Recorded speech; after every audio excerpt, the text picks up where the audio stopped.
D. Mace, Finn, Ginendonic, 1025, 1063 The Game. Broadcasting from the Busy Bee Plumbing, Heating, and Air Conditioning Game Nashville studios, home of the $99 yearly Beehive membership, where the buzz is always about great service. Derek Mason, Adam Vingan, David Janes here as well. Willie Donick will join us later in the program. The Predators are in Chicago tonight to take on the Blackhawks in the first half of a back-to-back set. Puck drop at 7:30, pregame at 6:30, right here on 1025, 1063 The Game. Chase and Big Joe also broadcasting live from Chicago. Big Joe in his bathrobe in his hotel room. But that's not the biggest fashion faux pas I saw on our station today. Robbie and Rexroad were out at Dunkin' in Brentwood. They were stationed outside, and it wasn't a warm morning here in Nashville. Hold on. They were outside. They were outside. There's a line that has to be drawn. They were outside. Rexroad at one point had his North Face puffy coat zipped all the way up to his chin with his hood on. Dude looked like he was about to go on an Arctic expedition. And again, I always like to tease Derek when it gets cold around here because he's from Michigan. So is Joe Rexroad. These Michigan folks, man, they're just You guys are soft. Come on. Tough as like For they one, say they listen. are. It was like 40-something degrees Listen, outside. It's not 6 o'clock in the morning, which is when their show starts. Yes, and they had to be out there earlier Which because means they had to be there 5:15, 5:30, 5:40. Yeah. So they had to be no heaters. Okay. No heaters. They're outside. The sun's not even up. I see why he had on a big puffy coat, because there would have been a line drawn. There would have been, hey, listen, we can do the show from the truck. We can do it. We need to do it somewhere where it's warm. We need to go inside. Unless that gas station was a, you can't walk in type place. We needed to be our asses inside. That's what. That's just me. They That's had just that me. delicious hot Dunkin' coffee to warm them up. Hey, But ain't apparently that much coffee it in the wasn't world. enough I know for it's Joe good, Rexroad. But you got Joe Rexroad in his parka and Big Joe in his bathrobe. We are dressed appropriately for today's program. But I would like to start by congratulating Titans fans on being so well adjusted. And I'll explain why. Nate Rao, my old coworker from the Tennessee and who now works for Axios, had this headline at Axios Nashville this morning. 38% of Titans fans would pick a Super Bowl title over true love. There was a survey of 2,000 single American football fans. It was conducted last month by Wettin.com. I'm not sure what Wettin.com is. It must be a polling site. 38% of Titans fans that were surveyed in this poll said that they would choose a Super Bowl championship for the Titans over finding true love. The U.S. average was 48%. So congratulations, Titans fans. There's a lot that's gone wrong with this organization, but at least you are well-adjusted enough that you'd rather find true love than watch the Titans win a Super Bowl. Congratulations. By the way, Detroit Lions fans, speaking of Michigan, 74% surveyed said they would rather win the Super Bowl than find true love. 74. Priorities are straight. You're a Ravens fan. 58% of Ravens fans said they would rather win a Super Bowl than find true love. I'm part of that then. Okay. Man, gosh. So congratulations, this is Titans what- fans, for having your priorities in order, is This what is I'm what saying. we've come to because the actual trophy does nothing for any of us that don't have it. Okay. It's not going to keep you warm at Exactly. night. Let me repeat this. That trophy and those dollars that one gets when they win the Super Bowl. We're trying to reasonableize with like NFL fans Yeah, right now. That money doesn't come to you. You can't walk into Disney World and say, I'm from Kansas City. Let me in because we got 3 chips. They're going to say, you know what? If you was Patrick Mahomes, yes. But are you? No. So turn around and buy that high-ass ticket over there at that ticket counter. All I want to know is if you are a Titans fan who is single, 615-737-1025, would you rather see the Titans win the Super Bowl or find true love? This is what I want to know. 615-737-1025. Our phone and text You're lines are right. driven by Wilson People County got their Hyundai.com. priorities So straight. the U.S. average is 48%. Titans are at 38%. Here are the fan bases that have the highest percentage of I would rather my team win the Super Bowl than find true love. The Lions at 74%. Okay, they've never even been there. The Chargers at 60%. The Chargers have been, but The Bills and Ravens at 58%. They've got Well, the Bills don't, but the Ravens got championships. It's been a minute. The Raiders at 56%. The Bears at 55%, as well as the Dolphins and Vikings at 55%. I thought the Bears would be a little bit higher. Who is the lowest that would rather find true love than not win a Super Bowl? This won't come as a surprise, but ranking dead last at 22%, the New England Patriots. What a shocker! Yeah, They've already won multiple Exactly. Super Bowl titles. They're set. They got enough Super Bowls to last 7 lifetimes. So there you go. I can see why they're number 32 out of 32. Hair Metal Henry says, I'm going to guess that those fans who pick Super Bowls over true love are ones you wouldn't want to date in the first place. That That's might be fair. true. That's pretty. Could be. Lenny says, I would rather win the Super Bowl. The Super Bowl actually exists. Unlike true love, Lenny, who hurt you? Exactly. Who hurt you, Lenny? Who hurt Lenny, you? Lenny, you need Wow. to take a break, buddy. You need to take a break. from Who watching hurt you, football for a Lenny? while. You need to go talk to somebody, Lenny. Come on, man. Lenny, we're here for you. Yes. Anytime you want to talk, ask Steve Mace. You can At ask me- 12:30, you can Exactly. ask Derek for any love advice. Exactly. I don't know how much I can help you. Chris in Nashville says he'd rather the Titans find true love with a good quarterback. Oh, come on. Oh, Valentine's Day. Oh, Yeah, a week True from love with a today, by the way, quarterback. Valentine's Day. is it next Friday? A week from today. Ooh, man. I don't recognize Valentine's Day anyway. Nick Frazier says he would not. The Titans are a lost cause. The Titans are like watching Days of Our Lives in sports form on Sundays. This team rips my emotions to shreds. I'd rather love something else. Yes. Yes. Frazier. Yes.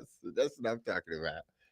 One of those things, another texter says, one of those things could actually happen. The Titans could theoretically win a Super Bowl. The other is a myth. Who hurt you? Who hurt you, Exactly. people? True love is out there. It's out there for all of us. Gosh. Who hurt you all? Man, what is up with y'all? What? I mean, goodness. Somebody, hey, listen. Hey, if somebody hurt you that bad, then okay. That's all I can say.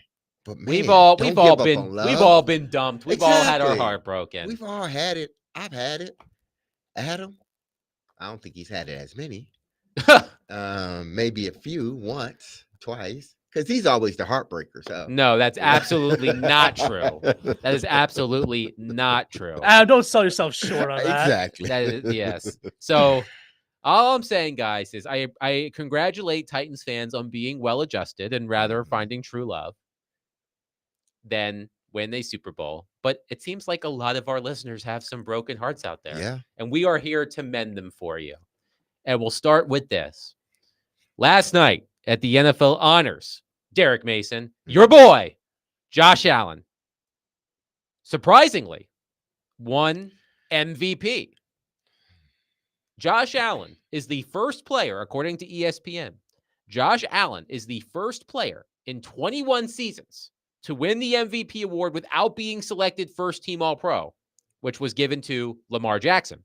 Mhm. Since MVP was first handed out in 1957, the only other players to win the award, despite not being a first-team All-Pro, were Broncos quarterback John Elway in 1987, when Joe Montana was a first-team All-Pro, and Steve McNair in 2003, when Peyton Manning was first-team All-Pro. So it was a tightly contested race. Josh Allen received 27 first-place votes. Lamar Jackson received 23 first-place votes. But what made this whole thing peculiar, Derek, Mhm. is that the same people who vote on the MVP award also vote for the All-Pro team. So although Lamar Jackson was voted All-Pro, first-team All-Pro over Josh Allen, and everybody assumed that that would mean Lamar Jackson would win the MVP, Josh Allen, in a bit of a surprise, wins the MVP award. I know that you have some sort of thing with Josh Allen that predates my time here. Now that Josh Allen has won MVP, does that make you change your tune on Josh Allen? I changed my tune somewhat prior to the MVP because we talked about this before. He showed that, he has taken hold of the leadership and the ability to play at a certain level at this point in his career. I think before it was he couldn't do it, then he got Stephon Diggs, and then he got some other pieces, and it was really Stephon Diggs that allowed him to sort of be able to make mistakes but grow in the process, because Stephon was that dude for those years. But then once Stephon left, I think the thought was, okay, let's see what he can do now. He still didn't beat Patrick Mahomes, but neither has in the playoffs, neither has Lamar Jackson. But I look at this award and I'm thinking like, okay, in however many years, the same people that have voted on the All-Pro team are the same people that have voted for the MVP. Correct. How is it that every year for the last how many years, whoever has been the All-Pro first team guy at quarterback has usually, it's not 100%, but has usually won that award of MVP? As I said, he is the first player, Josh Allen, in 21 seasons to win MVP without being selected first team All-Pro. First time in nearly or more than 2 decades. And he beat Josh Allen in the head, and they embarrassed him. And I know that with the season Saquon had, and you throw Derrick Henry in there, it sort of take votes away. But make no mistake, what Lamar did wasn't because they got Derrick Henry. It wasn't. Lamar was doing this before the Derrick Henry thing. He's just gotten better. And now he has another weapon to add to his chest. You don't say that, oh, such and such made Travis Kelce made Patrick Mahomes. No, it's not that way. Patrick is going to be Patrick no matter what. Yeah, these players that you bring in help enhance who he is, but he's going to be who he is. Derrick Henry helped enhance who Lamar Jackson is. And John Harbaugh wasn't too far off what he said at the beginning of the season. This kid may go down as the greatest quarterback ever. If he stays healthy and continue to do what he's been doing, if he continues to just mature like Tom Brady did, or like Mahomes is doing, or Peyton, he will be, and he gets some championships, he will be in that class, he will be in that air, that rare air of only a few.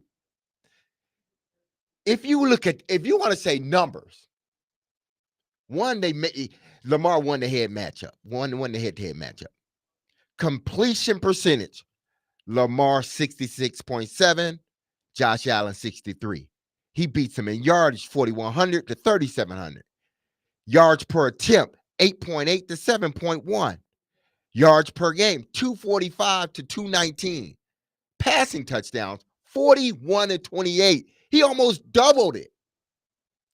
Interceptions 4 to 6. Yes, Josh cut down on the interceptions. Rushing touchdowns, yes, Josh had more than him. Lamar had 4. Rushing yards, Lamar had almost 1,000 yards rushing, 915 to Josh's 531. And he averaged 6.6 yards per carry. Who, in what other season does this guy not win the MVP other than this one? You said something to me before the show. You felt like this was we've got to get Josh Allen his MVP. Exactly. So you think that there were some voters who felt like Josh Allen was due and that they needed to get him his MVP award. And I vote for the NHL awards, which and one of the awards that I vote for is the Hart Trophy, which is the MVP award. Also vote on the Norris Trophy. among others. And sometimes there is that sentiment like this player is due. Like this player hasn't won an award, probably should have won one by now, and that may influence some voting. So you think that Josh Allen, his win was more about he's been on the cusp so many times, we got to push him over the hump. I think think that, there is some yeah, of that I involved? think that, yeah, I think there is some of this. Well, Lamar's won it already. Matter of fact, he's won it twice. I mean, yeah, he had a great season, but look at what Josh did. And man, if we don't give it to him now, he may not ever get it. So, well, let's just name Lamar All Pro, first team All Pro, and we'll get the MVP to Josh. Let's just do it that way. So it's like we are sort of appeasing both ends. But you're not, because everybody clearly understands what's happening. I understand this. Like, I understand the whole Josh thing and losing, Gabe Davis and Stephon Stephon Diggs. Diggs and them losing some guys on the back end of that defense. But that defense, they still played well. It's not like they went from this great defense to all this horrible defense that Josh had to carry. Let me them. ask you this question.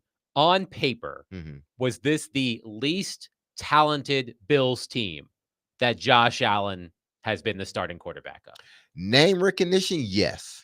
That, I have to imagine, plays into Absolutely. this as well. I know that did, but if that's the case, Tom Brady would have won just about every year because outside of Gronkowski and having Randy Moss the one year, he had some good players, but he didn't have players that people were talking about. But he elevated those players. Yes, he elevated as Josh those players. Allen elevated Absolutely players on the Bills that we weren't sure were going to be as good as they were. But he didn't elevate it to enough. He didn't elevate enough. Like Tom, when Peyton Manning won the MVP and Peyton had 50-something touchdowns, even though we knew Tom elevated his team,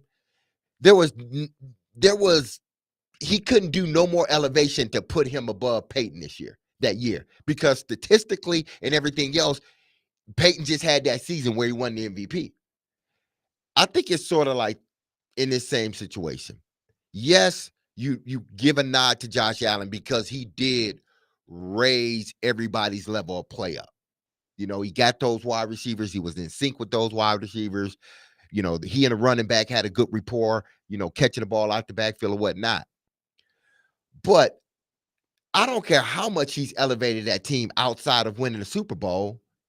The sheer numbers that Lamar had was better than any quarterback ever. You hear what I just said? I did. His numbers were the best numbers ever of any quarterback. You throw everything of any, and we've seen some great ones. But nobody's had a greater season than Lamar, and he doesn't win the MVP. 615-737-1025. If you have thoughts on Josh Allen winning the MVP award in the NFL in an upset, I would say, over Lamar Jackson, you can let us know. Call us, text us, 615-737-1025. We'll also get into the new Hall of Fame class, the smallest Hall of Fame class in 20 years. We'll discuss that coming up next. But before we do, this week's Nashville's best deal is Prince's Hot Chicken, the original and iconic hot chicken joint. Get half off a $25 gift card now while supplies last at the game Nashville.com, /deals. Gift card is only good for the Tanger Outlets location in Antioch and inside Assembly Food Hall in downtown Nashville.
Stillman and Company is broadcasting live and providing live updates from New Orleans on Radio Row leading up to the big game today from 2 to 6.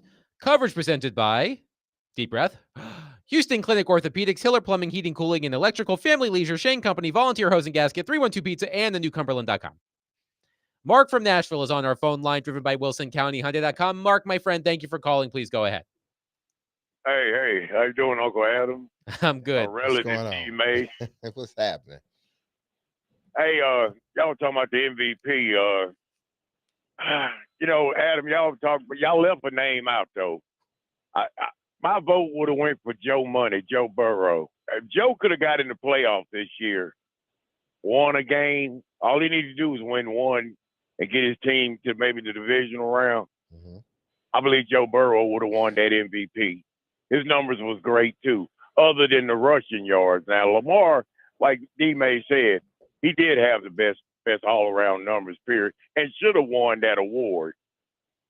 Bar none, he definitely should have won that award yesterday. But hey, they had to give it to Josh. You know, that was great that he got it. But that segment y'all had earlier about the love of the Titans, I got to take the love, D-May, all day long. I got to take it. That's the healthy thing Yeah. to do, Mark. That's the right healthy thing to do. Oh, yeah. But, Adam, two more things. Yesterday, D-Mace, you were saying that Phil Simms won both Super Bowls for the Giants. Mm-hmm. He won one. He won one, You yes. remember that guy from Jeff Rutledge out of Yes, Alabama? Rutledge did come in. You're right. Absolutely. Yeah. Did Phil Jeff Simms get Rutledge. hurt that year? Huh? Did Phil Simms get hurt that year when Jeff Rutledge Yeah, won? Simms got hurt, and, Yeah. and Rutledge came in and did mop-up duty, but he carried them on into the Super Bowl. Oh, yeah, you're right. And they won. And another thing I was thinking about, Adam and D. Mace, do you remember back 2014 who the Titans drafted at quarterback? He was a Will Levis type protege, had a bigger arm than Will Levis had. Zach Mettenberg. They're just, if you look at both of those guys, they're two of the same cut from the cloth type quarterbacks. Big arm, but never could figure the offense out, and didn't last long. Zach didn't last long in the league, and I think same thing for Levis. He might mess around and get a backup job somewhere. But hey, man, y'all have a good weekend. Got Valentine's Day coming up next week, so remember to go out and do some things. Adam, D. Mace. But y'all have a good weekend, man. I'll see y'all later. Appreciate it, Mark. All So he right, thank mentioned Joe Burrow. Mm-hmm. Joe Burrow finished 4th in MVP voting behind Josh Allen, Lamar Jackson, and Saquon Barkley. This is my view on MVP awards. Mhm. Now, I believe this is across all sports. I can speak to the NHL specifically since I vote on those awards. They're regular season awards. Playoff performance has nothing to do with the MVP award. Mm-mm. So if you vote on NHL awards, you have to turn in your ballot before the start of the playoffs. I am firmly in the camp of you have to be in it to win it, which means that if your team does not make the playoffs, you are ineligible in my mind to win MVP, because I don't think you can be a most valuable player if your team misses the playoffs. I think that if Joe Burrow would have guided the Bengals to the playoffs, I absolutely think he could have won the MVP. But to me, his candidacy was eliminated by the fact that the Bengals did not make it to the playoffs. No, you're right. If you look at the numbers bear that he did win comeback player of the year. He won comeback player of the year coming off of this injury last season. But like you said, typically more times than not, the MVP typically goes to, it's not going to go to a guy that is outside of the playoffs. Like, regardless of how well you do, if your team doesn't have any success, it's hard to then give you the MVP. It's not like if your team makes the playoffs, then okay, you are in the MVP running. But if your team doesn't even make the playoffs, you end up finishing third in your own division.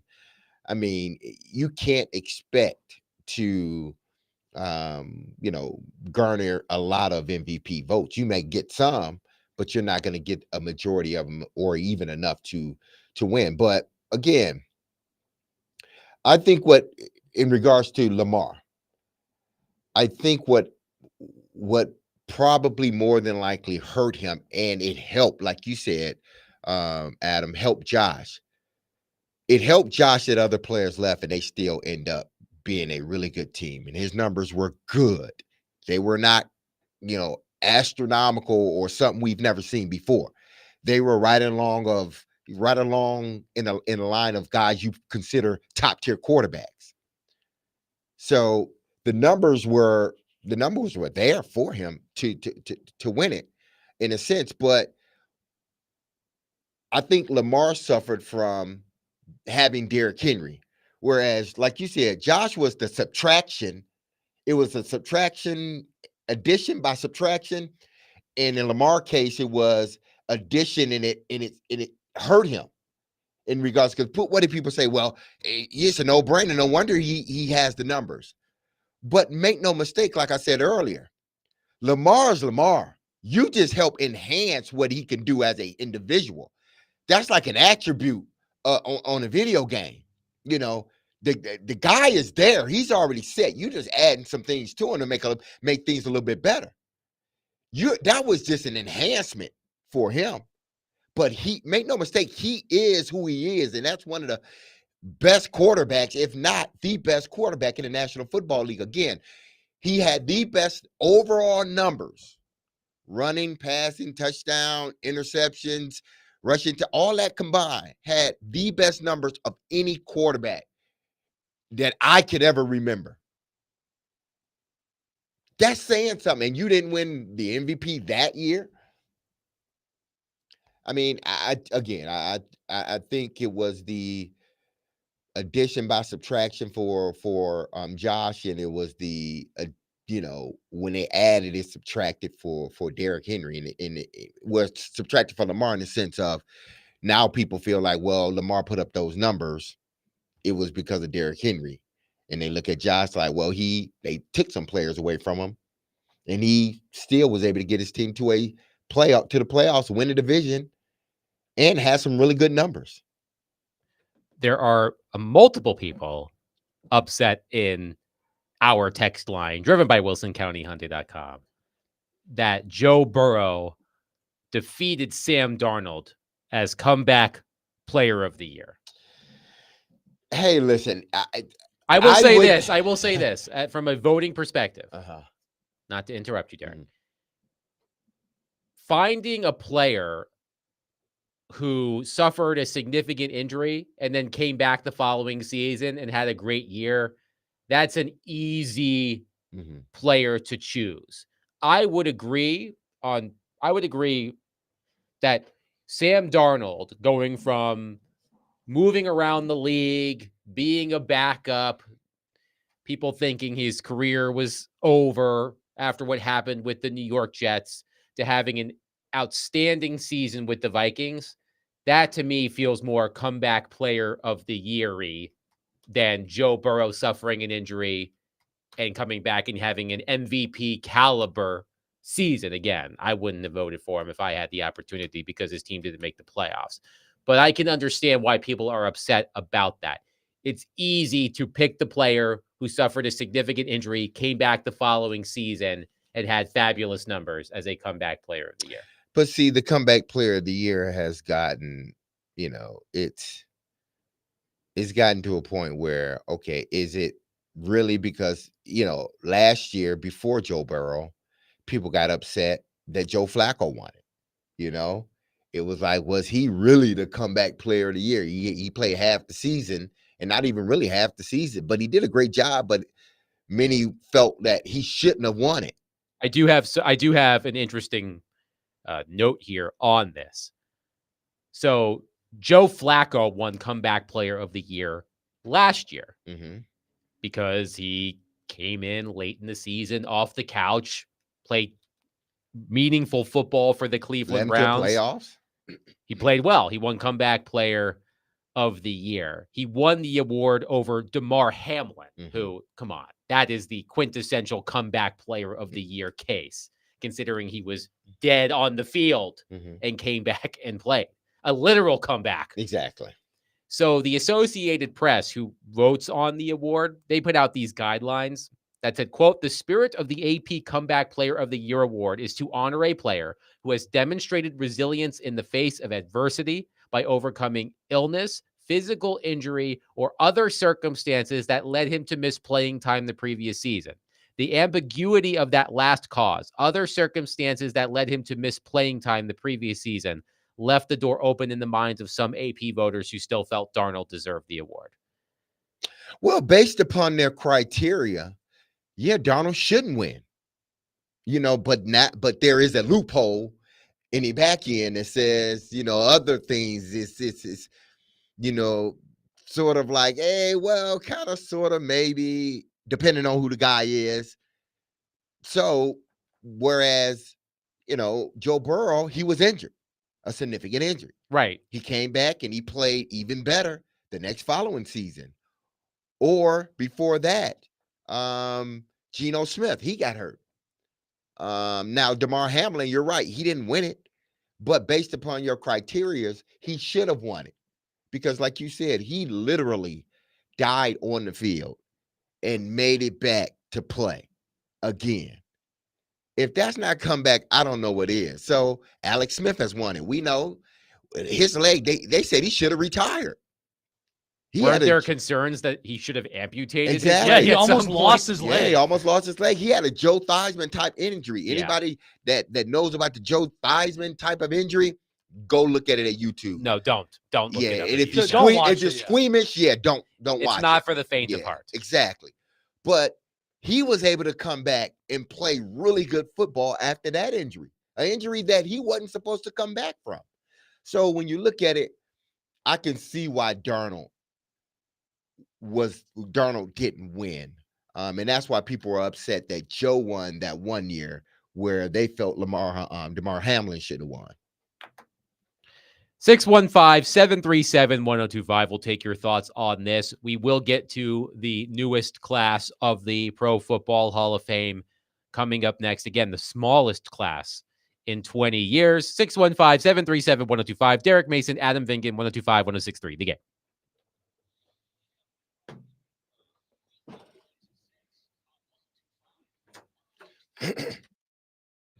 Happy Friday, everyone. This is Derek Mason, and you heard me tell you about Dr. Lodge and his staff over at Cool Springs MD for some time. If you set out to lose some weight, chances are it's not your first time setting a resolution to shed some extra pounds only to face disappointment. But at Cool Springs MD, Dr. Lodge and his team understands the frustration of this cycle, and that is why they offer a different approach to weight loss. Their comprehensive weight loss program is led by Dr. Jeffrey Lodge and addresses the root cause of weight gain. With tailored nutrition, exercise, blood test supplements, and more. They will customize their program specific to you and you only. So connect with Dr. Lodge at CoolSpringsMD.com today to schedule your appointment for a personalized weight loss plan just for you. That's Cool Springs MD, where your weight loss journey becomes a success story.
D. Mace, Vingan, and Donick, 1025, 1063 The Game. Derek Mason, Adam Vingan here with you. Willie Donick expected to join us at the top of the next hour. Predators and Blackhawks tonight in Chicago.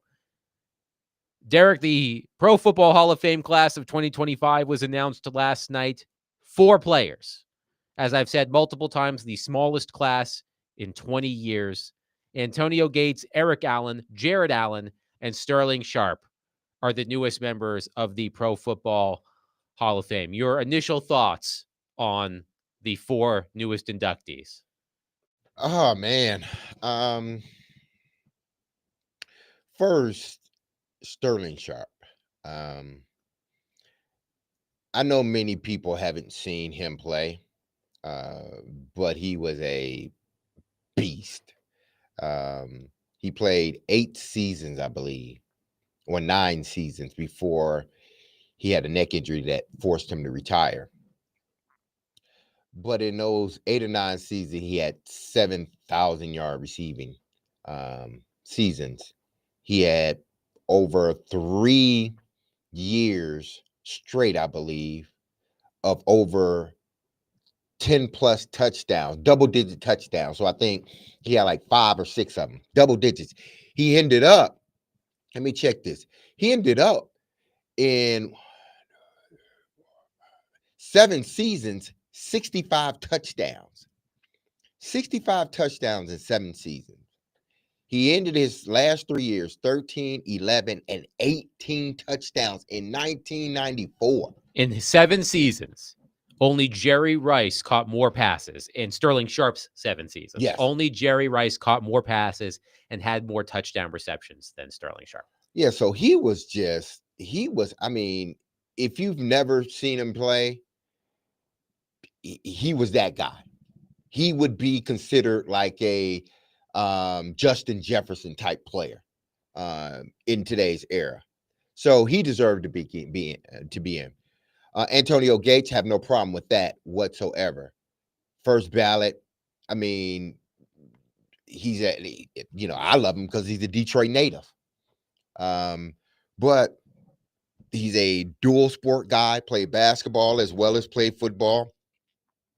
And he could have excelled at both sports, but he chose to play football. And he sort of ushered in this new wave of tight ends.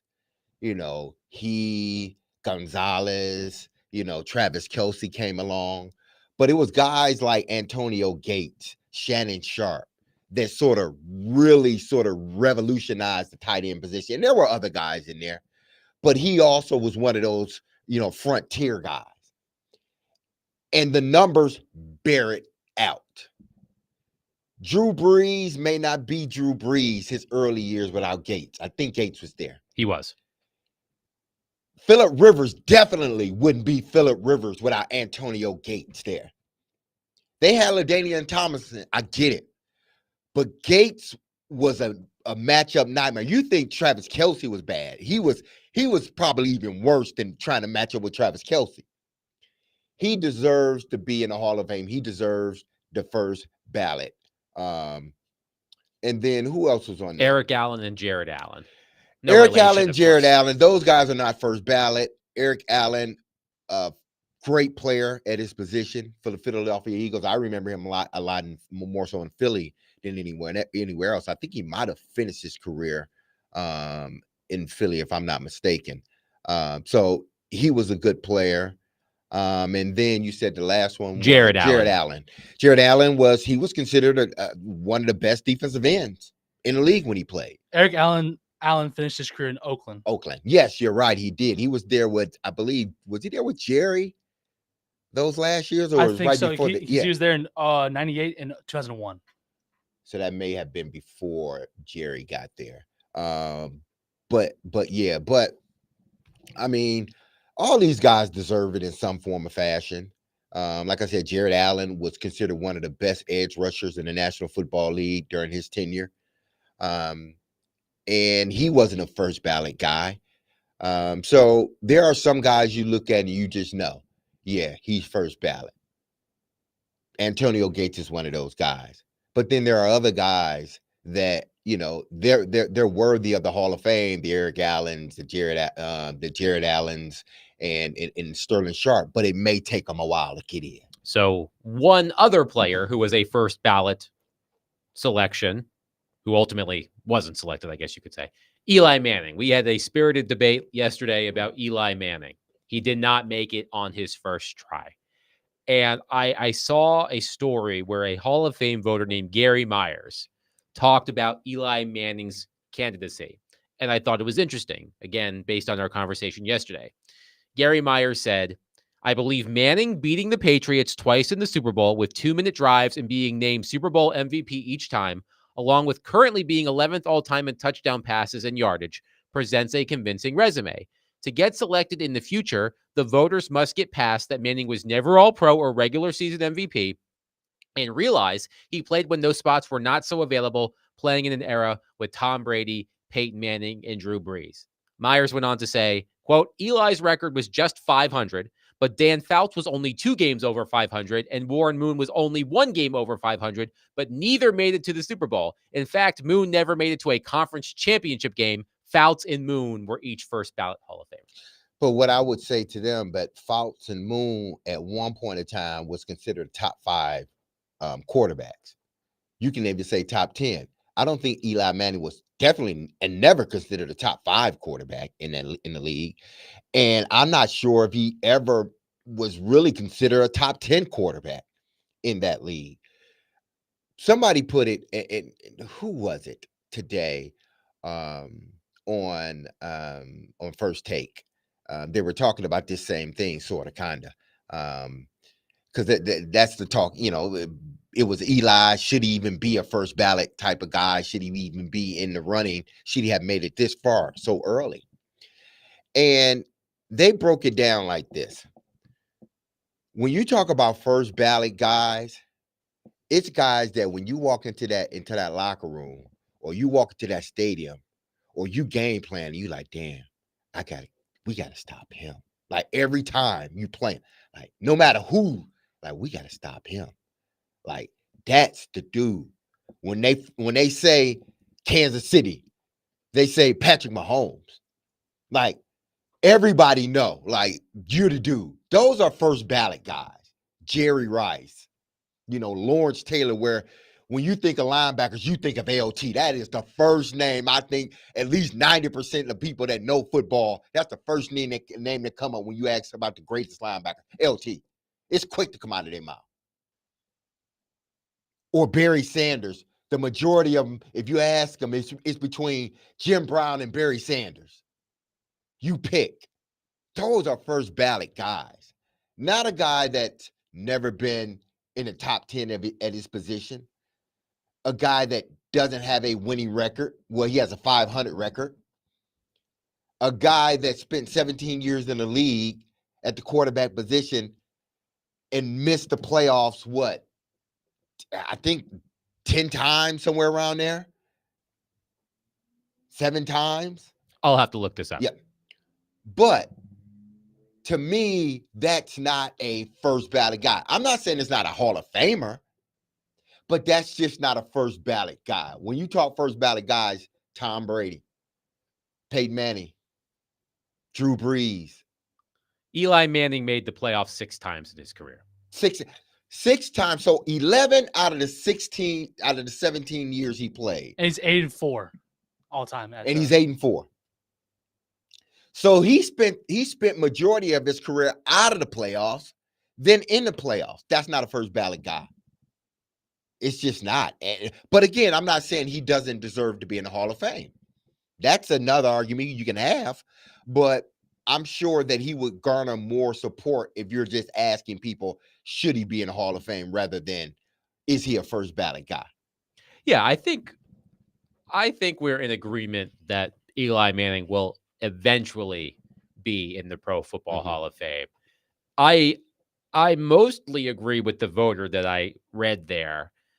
I think the magnitude of the wins that Eli Manning had in the Super Bowl adds to his lore. I agree that he was never considered one of the best quarterbacks of his era, in terms of regular season and postseason. Mhm.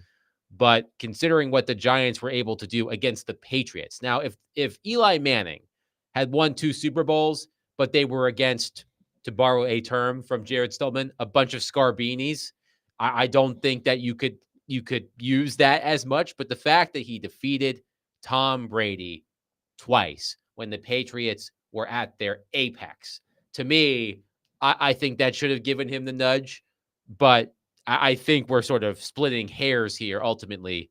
I think Eli Manning ultimately ends up in the Pro Football Hall of Fame. But the newest class, the smallest class in 20 years. 615-737-1025.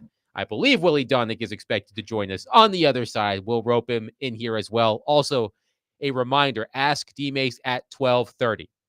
So if you have questions for Derek, you can get them on our text line now, 615-737-1025, or you can call closer to 12:30.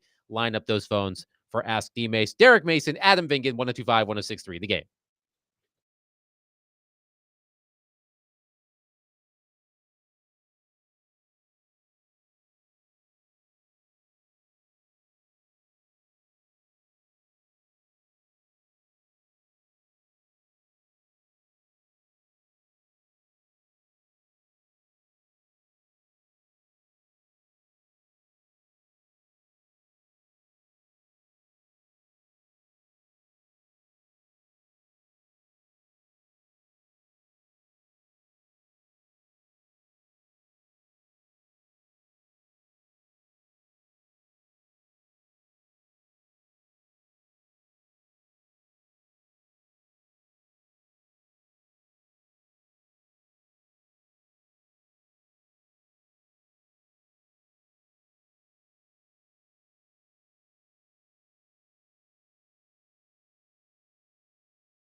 D. Mace Finkin and Donick 1025, 1063 The Game. Broadcasting from the Busy Bee Plumbing, Heating, and Air Conditioning Game Nashville studios, home of the $99 yearly Beehive membership where the buzz is always about great service.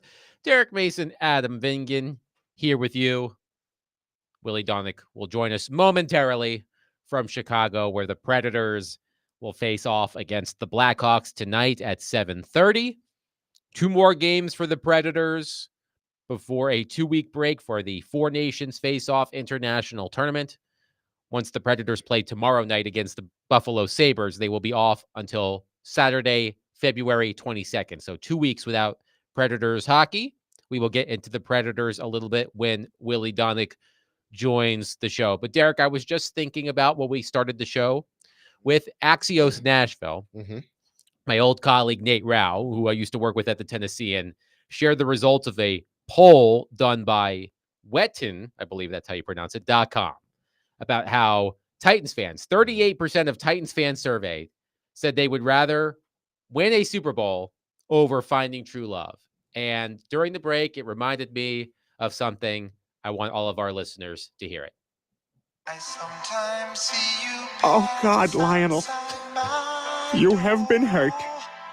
You have been hurt by somebody. That much is clear. Who hurt you? Who hurt you? Who hurt you? Who hurt you? Do you think Chris Sanders, when he listens to that song, you Oh, have my been goodness. hurt? Yes. This much is clear. Who hurt you? And we had a lot of Titans fans Oh, man. text in and say they'd rather win the Super Bowl because, unlike True Love, a Super Bowl title exists. Again, like Peter Griffin said there, who hurt you? Yeah, man. Goodness. Woo. But maybe the Titans will one day win a Super Bowl, and that will fill your heart with the true love that you have been missing. But Derek, earlier this week, I think it was earlier this week, days run together at this point, Myles Garrett Mm-hmm. requested a trade from the Cleveland Browns. And of course, when this happens, a lot of fan bases get excited and they say, hey, should my favorite team trade for Myles Garrett? And we received plenty of texts about Myles Garrett. And then I saw something, and I can't play it because it doesn't really work on the radio, but he was on CBS Sports HQ at Radio Row. And the host was playing a game with Myles Garrett, Mm-hmm.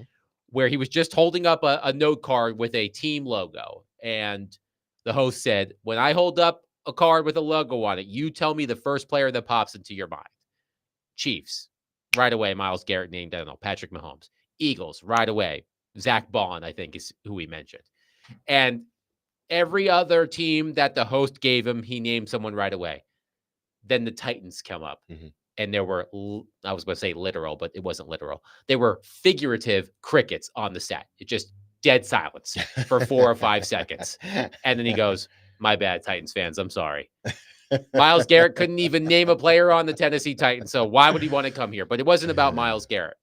It's about another notable player who has come available in trade. Cooper Kupp. The Rams are planning on moving on from Cooper Kupp. He announced it a few days ago, saying that he was informed that the Rams are going to look to move him and they'll work with him to find a location that suits him. And I wondered about Cooper Kupp with the Titans. And let's start here. And then I'll give you my rationale for why I would do this. Because there is one situation in which I would do this if I were the Tennessee Titans, attempting to make a play for Cooper Kupp. But let's just start. Let's ask our resident wide receiver how he feels about Cooper Kupp in 2025. Wow. Okay. Cooper Kupp. Let me see. He had what? Because when people think of Cooper Kupp, He was a Triple Crown winner not Yeah. too long ago. they just think like, man, this guy's been the dude forever. And I understand why. I get it. Because when you win the Triple Crown and you win the Super Bowl in that same year, I think that's the year he won the Super Bowl too. The year they won the Triple Crown in 21. Yeah, because it'd be going for a three-peat for Kansas City. So Kansas City didn't win it, but it was the Rams. So he wins the Triple Crown and they win the Super Bowl. It's a fairy tale affair, you know. Aaron Donald goes out a winner. He, thinks about retiring, ultimately comes back, but it's a fairy tale. He finally gets his championship. Outside of that one season, and then right before that in 2019, he had 1,000 yards. But beside those two seasons, he was average. He was a good player. That's just what he was. Outside of those two seasons, he was just a good player.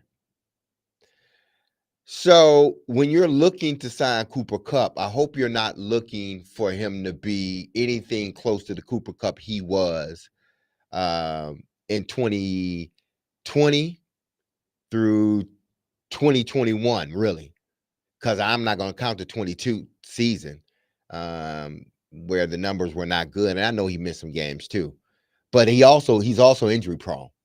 After that one good season he had, he became injury prone. Skyler on our text line says Cooper is over 30, was once a top receiver, and now has an injury history. He's definitely going to be a Tennessee Titan. I mean, past I would say a lives, phrase. yes, he I would would have say been. a phrase that that we normally say in this situation. Yeah, we but can't it's say it. banned on this program. Yes. So that's not what we're going to do. Willie Donick, I hear, is on the program now. Hi, Willie. Hey, guys. Hey, well, We're talking Cooper Kupp for a moment. yeah, but you can't. Let me explain to you the one way I would be interested in this. By the way, Adam Schefter, when this report came out that Cooper Kupp was going to be moved by the Rams, he said his new team would inherit his $20 million salary in 2025, a $7.5 million roster bonus plus a $12.5 million base, and $19.85 million in 2026 unless his contract is renegotiated. I would be interested in Cooper Kupp if and only if the Titans are going to draft a quarterback at the top of the draft, because I think that Cooper Kupp would give Cam Ward or Shedeur Sanders somewhat of a security blanket underneath. They have Calvin Ridley as a threat on the outside, but outside of that, the Titans currently don't have a trustworthy tight end. Tyler Boyd is a free agent. Traylon Burks, whatever.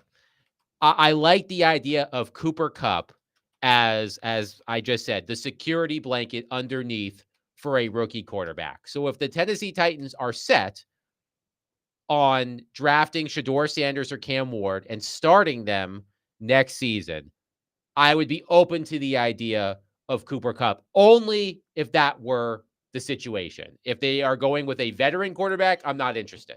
I like the idea of Cooper Kupp helping to develop a quarterback. I think he would be good for a young quarterback. Willie, what do you think about that?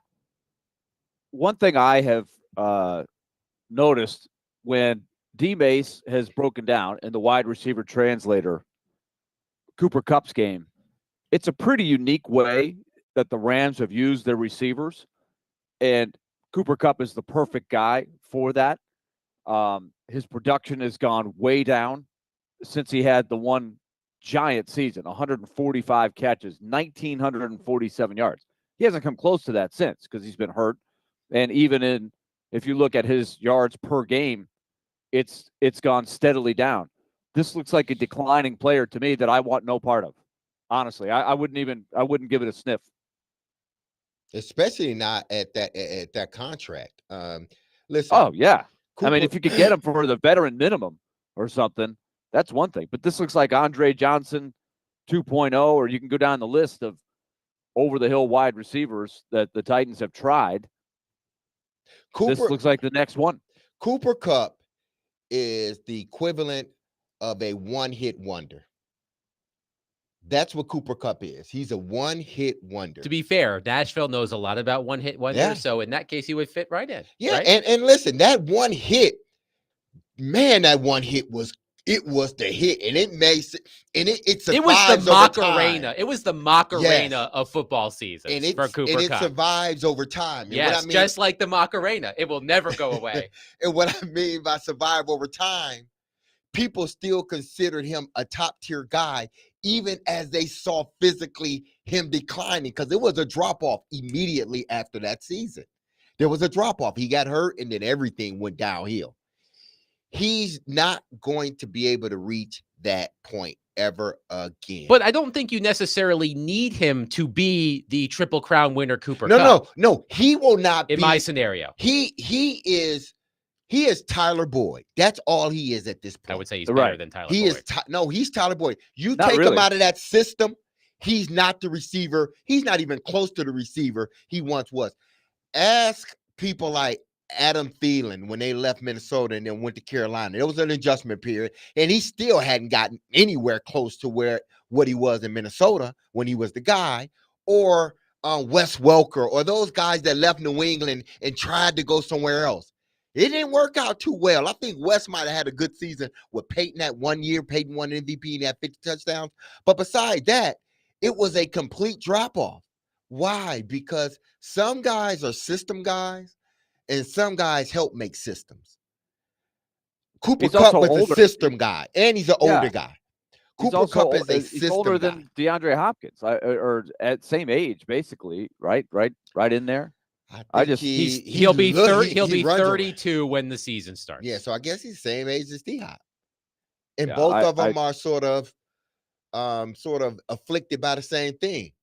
Adam, in Age? your world, what would the price you'd be paying for Cup? That's a good question. I mean, I would. I mean, you can't pay if you want to try him as a 1 year deal, Mhm. for cheap money. Then I could see that, but his I'm not existing giving him double contract digits. is an No, albatross. I would need to renegotiate the contract. I wouldn't even take the contract. I just wait for him to get cut. Yeah, exactly. That's what's going to happen. He's Yeah. going to get cut. Yeah. Because no That's true. GM in the league is going to touch Cooper Kupp at that price tag. They're going to wait for either LA to cut him, or they're going to keep him. But no GM is going to trade for Cooper Kupp, no matter how close they are to the Super Bowl, and take on that contract. They're going to wait for you to cut him, and then they're going to sign him to a contract that has escalators in there, and a high incentive based contract. He may get, let's say, base salary in between $5 and $7 million, maybe $8, but then everything else, and it could be up to $12 million. That's what he's going to end up getting, if that. I would be surprised if somebody, one, traded for him, and then two, paid him anywhere close to what he would have been guaranteed this year. I just, again, I like the idea of having someone like that paired with a rookie quarterback. Now, there could be another player that could do that, but that would be the only way I would entertain Cooper Kupp, is if the Titans are drafting a quarterback at the top of the draft. Yeah, Well, but they need wide receiver help. Yeah. Let's That- be clear that about that. too. They need help, and they need more picks so they can, I think, try to draft the wide receiver that fits the offense they want to run. I'm not as worried as you are, Adam, about whether it's a rookie quarterback or a different quarterback. They need good players. I see Kupp as a league minimum kind of guy. I'm not sure he's had so many physical problems. He's not anywhere near the same player that he was. Remember that year, D-Mace, he couldn't get healthy. He was trying all kinds of things, and he's not the same guy. It's body's because broken I down. see the headline. The sticker is, "Hey, Cooper Kupp. Wow, that guy was really good," but he's not that guy anymore. I No. don't think. No, he's nowhere close to that guy. And listen, frankly, his health hasn't, has fought against him. And even if he tried, I don't think he can be close to that player that he once was. But I understand what Adam's saying. You're not looking for him to be, that guy that he was in that one season. But if you're bringing him on, he needs to he needs to be a high contributor to what we're doing. And I don't think ultimately Cooper Kupp would be that guy. I think he'll end up getting hurt, missing games, and end the season with 35, in between 30 and 45 catches for just above or close to 500 yards. That's because he's not a yak guy. He's not a guy that his other than that one season, he's not like a burner or a speedster. He's not an outside guy. Definitely not an outside guy. So you put him inside, you're gonna end up getting Tyler Boyd. That's what you're gonna get. Yeah, it looks Maybe like a little Tyler better. Boyd. And the thing about Tyler Boyd is, first of all, he didn't really do anything. No. He didn't move the needle at all. And it was just a 1-year deal on a flyer.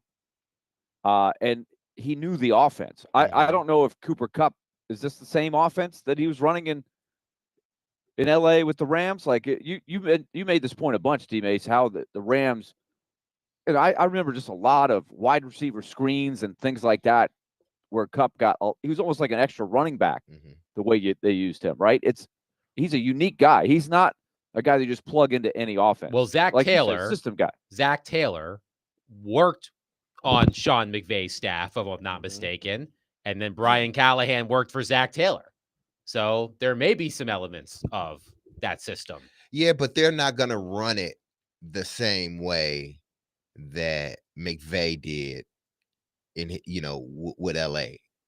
Yes, we all are branches of this tree, or we all are leaves of this branch, but we're all are not gonna call a game the same, or we all don't look exactly the same. In regards to a leaf, all the leaves don't look the same. There's something in there that's different about each and every one of them. So just because, yeah, I learned from that guy doesn't mean I'm going to run the way I think about my offense is going to be exactly how he thinks about it and how he runs it. Again, you bring him here, he's just, yeah, I give you that. He may be a little bit better than Tyler Boyd. But what is a little bit better? I need to see I need a young guy at that slot position. They absolutely need a young wide receiver. I need a young, which Cooper Kupp is not at that position. I need to get younger, not older at that position. And even though his age doesn't state that he's 35, 36, he plays like he's 37, around that age because of the injuries. By the way, a nice job by D-Mace with the tree reference. So I didn't know, like, D-Mace was called recently about being a dentist, like somebody wanted medical advice, and now he's a dendrologist, the study of trees, dendrology. Well, thank you, Willie. I know it all. That's a word I didn't even know existed. I didn't either. I was like, D-Mace, I was like, I'm picturing the tree with all the leaves and, the branches, and the leaves don't look the same. I'm like, so D-Mace has been studying trees. The study of trees. When he's not looking for websites that send poop to people, he's outside looking at trees. I did see this on another note. This came across my timeline, a screenshot from Barstool Vandy, as it relates to court storming at Memorial Gym. Because, as we know, there's been a few instances of that. Auburn will be in town early next week at Memorial Gym. Vandy students, we need your help to celebrate big wins safely. Vanderbilt Athletics has implemented a new policy for post-game celebrations following men's and women's basketball games in Memorial Gymnasium. These new safety measures will allow Memorial Magic to flourish. The video board visible throughout Memorial Gym will display a 1-minute countdown clock at the conclusion of the game. Once the countdown expires and the court is clear, students and fans are welcome to access the court for up to 30 minutes. Yes. We look forward to celebrating with you at the remaining I games. love it. Isn't that what I was talking about, Willie?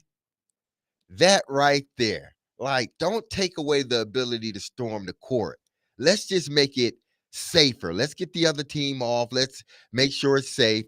And then y'all can come on. Because that experience, I think everybody wants to be a part. I wish I was a part of that experience in my college years. I didn't go to many basketball games because we were always in study hall or doing something. So I didn't go to many basketball games, and especially not ones that, they would have stormed the court on.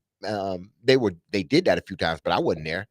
But isn't that what the college experience is about, Willie, when you're in a historic gymnasium like the one over in Vanderbilt? When you beat a team, you rush the court. So now they've made it in a way that, okay, let everybody get off. Then we could tell y'all when to rush the court. I like that. Kudos.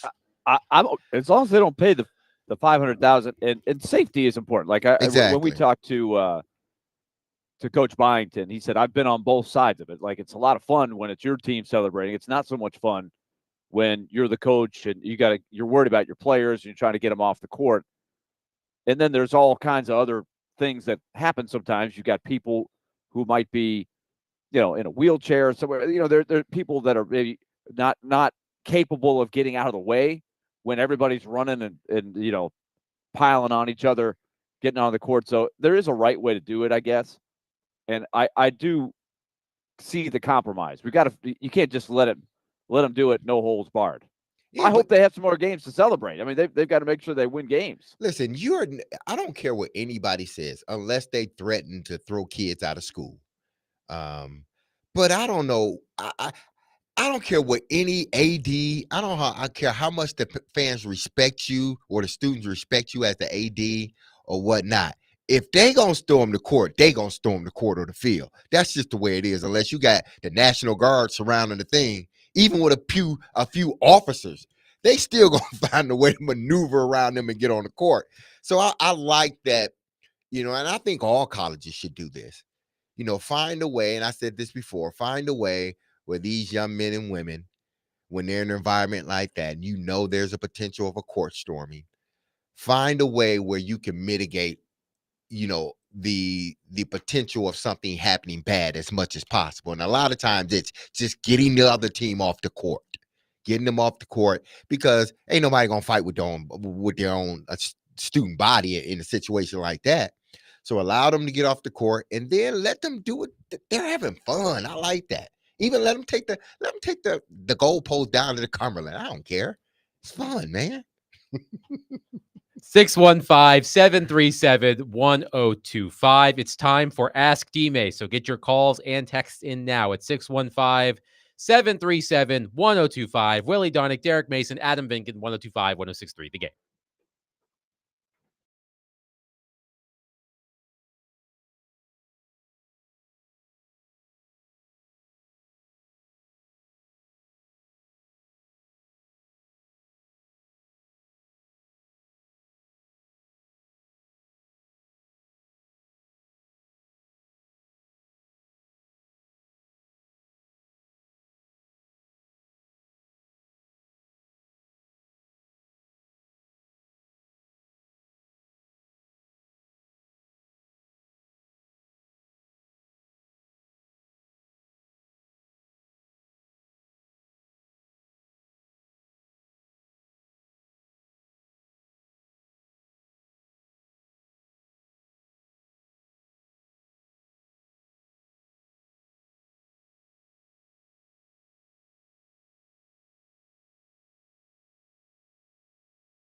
He played 15 years in the NFL. Quick throw.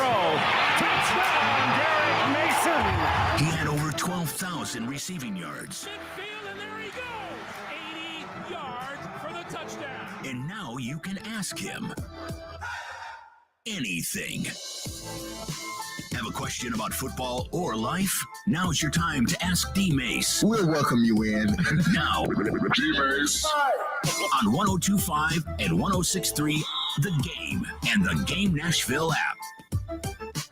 D-Mace, Vingan, and Donick, 102.5, 106.3 The Game. Willie Donick, Derek Mason, Adam Vingan here with you. It's time to ask D-Mace. So if you have questions, call us, text us, 615-737-1025. Before we get to the questions for Derek, Willie, as I understand it, Chase and Big Joe are in Chicago. They traveled with the team for tonight's game. Are they on their best behavior? I would say no, they're not, but they are You having just a know very that. good time. Yeah, I had dinner with them last night. We had a big crew that went over to one of the top deep dish pizza places called Lou Malnati's. So Chicago people will know exactly what that's all about. So we had a fun party there, and then we hit a couple of spots going back. And I do have to say, I don't think I witnessed either Chase or Joe come back into the lobby. So I don't know how long they stayed out later than I did. So I'm not sure. I trust that they were able to execute their show from They their did. hotel room. How Okay, does good, how does good. this show get on the plane? How can we do that? Who do we need to talk to? You know, I was thinking about that. I was like, Yeah, who do that we need to it talk should to? be your turn. Yes. Next time. I think. Exactly. I think it should be Adams and I I think because we you'll need already D-Mace be and there. Adam on Willie. a road trip. Yeah, you'll Yeah, already yeah. be there. So you killing two birds with one stone. Well, three birds with one stone. I think the Predators might put me underneath the plane, but no, you're with us now. Well, You're with the team now. we'll- Okay? we'll One see. of us. One We'll of us. see. Exactly. Okay. All right. I have to start with this question. Okay. From an unnamed texter. Derek, how big a problem were groupies when you played? What city had the most just waiting for the players? Okay. I want to sort of debunk this sort of theory or conspiracy, that what you see on screen is how it actually happens in football or during the season. It's not like that, and it's nowhere near that.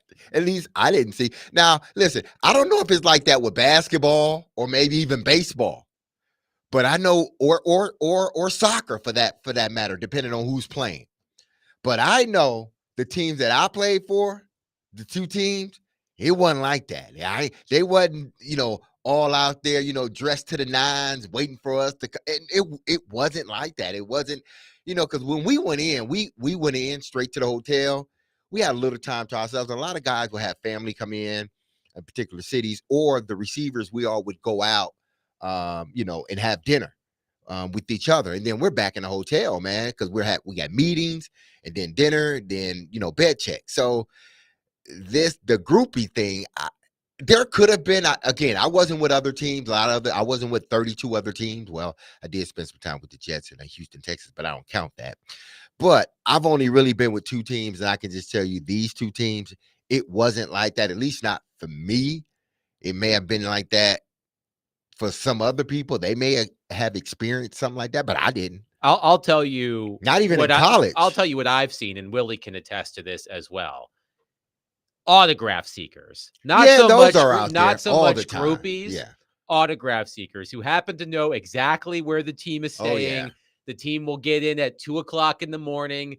For the Predators, it will be the dead of winter, so it'll be freezing, and there will be people waiting outside the hotel, right, Willie, hoping for an autograph, which they're not going to keep. They're trying to sell it, most likely. Yeah, most of those guys don't even make a secret of that. They've got their binders and things, and it's pretty clear that they will wait in temperatures that I have to say I admire their enthusiasm. They want to sit out there when it's 5 degrees in one of these Canadian cities. That more power to them, I guess. And they understand. I haven't seen anybody get hostile there. They politely ask. If the guys come over, they come over. They know a certain amount of them will and some won't. And as for the groupies, don't you think it's more of a baseball thing or Yeah. Or basketball. Because or even hockey, like when you have more games and you're in Exactly. town, like More I don't know, cities. when you're only playing one day, I think it's a little tougher. And we're not even there 24 hours. See, y'all Right, may right. have, you may, like for baseball, for instance, you may be in that city for a week straight because you're playing a 3-game series, or you got a California swing where you're in, up along that area for about a week or two. Willie, I'm playing thinking individual of teams. Willie. I'm thinking of Susan Sarandon's character in Bull Durham. When I think about about baseball groupies, that's the quintessential example. I is it really not? wish that they looked or were a little bit more like Susan Sarandon in the minors when I played. they were around. There were some. Oh no! Aaron, don't listen to this. So what you were saying? They were cheeks, huh? They were buns. They were straight buns. There weren't a lot of Susan Sarandons around Medicine There Hat. is what you're definitely telling me. wasn't Aaron. There was no Aarons around, so definitely that they would come to games and they were interested in meeting the players, but they didn't really look like her. So basically, nor could they get you out of a slump, by jamming the eyelids or some of the things that she did to get New Kalush back on track. I hope Aaron's not listening. She's not, but she's probably laughing her tail off, so it don't matter. By the way, Derek, before we get to Eric on our phone line, the person texted in who asked that question said, "I don't believe a word he's saying." Sorry, LOL. Hashtag D-Mace. Okay, let me say this before we get Eric on the phone. It wasn't so much at games that these people would be there, because like you said, Adam, it's more so games, it's autograph seekers, and it's a lot of them, and you get to some of them you don't, some of them are at multiple places you stop at. It's when you go to like functions, or if you go out and they know like that certain guys frequent certain places, or you may go to a place and you may get a shout out, and then that's when it shows up. It doesn't show up after, at least not in the football world. It doesn't show because typically it's family. You're with family and they're coming, either your spouse or girlfriend, your mother, your father, brothers and sisters, close friends, college roommates. My old college roommate, his dad would come to just about every game, especially when I went to Baltimore, that I played. So during the game is more so what you're talking about, Adam. But when you go out, the nightlife, oh yeah, best believe that ain't never changed. Eric is on our phone line, driven by Wilson County Hyundai.com. Eric, thank you for calling. Go ahead.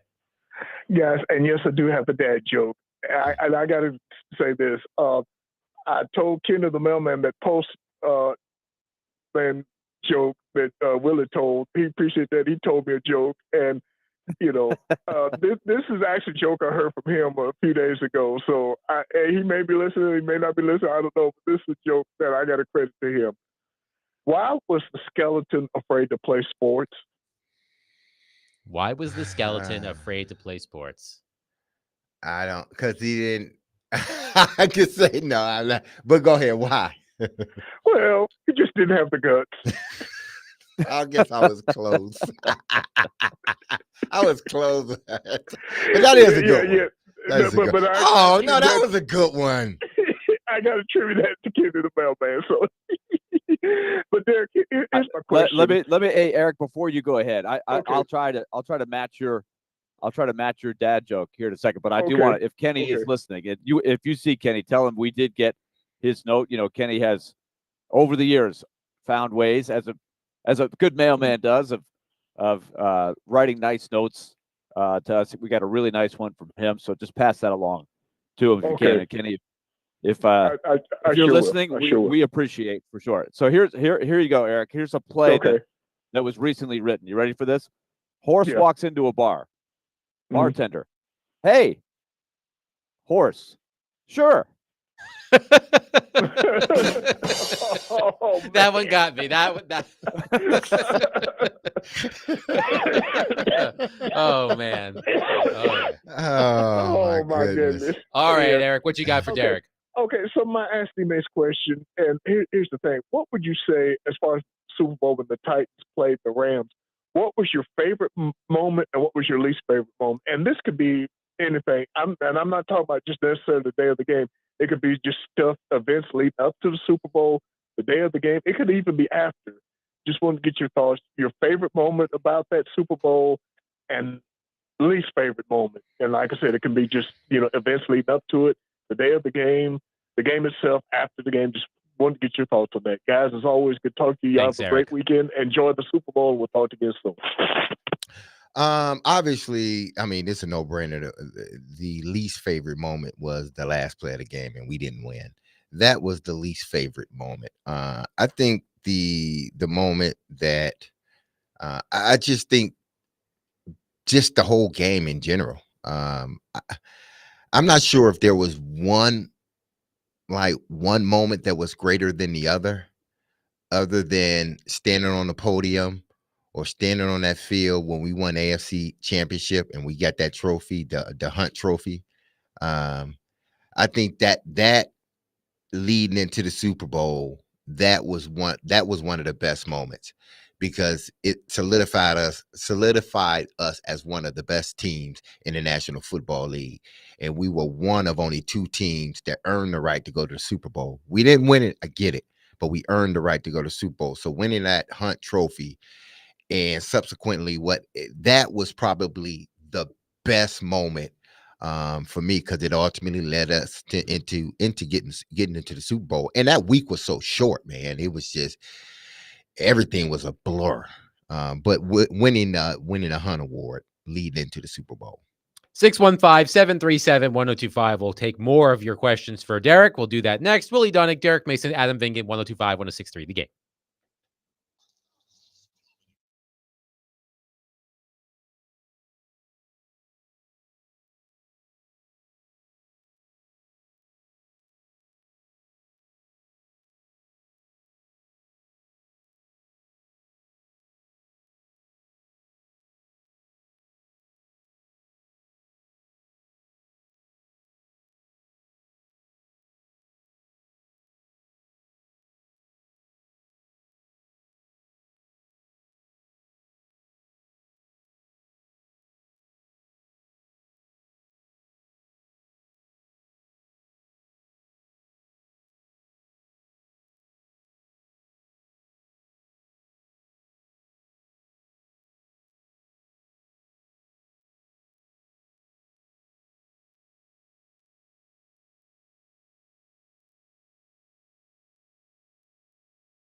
D. Mace, Fingan, and Donick, 1025, 1063 the game. Willie Donick, Derek Mason, Adam Vingan here with you.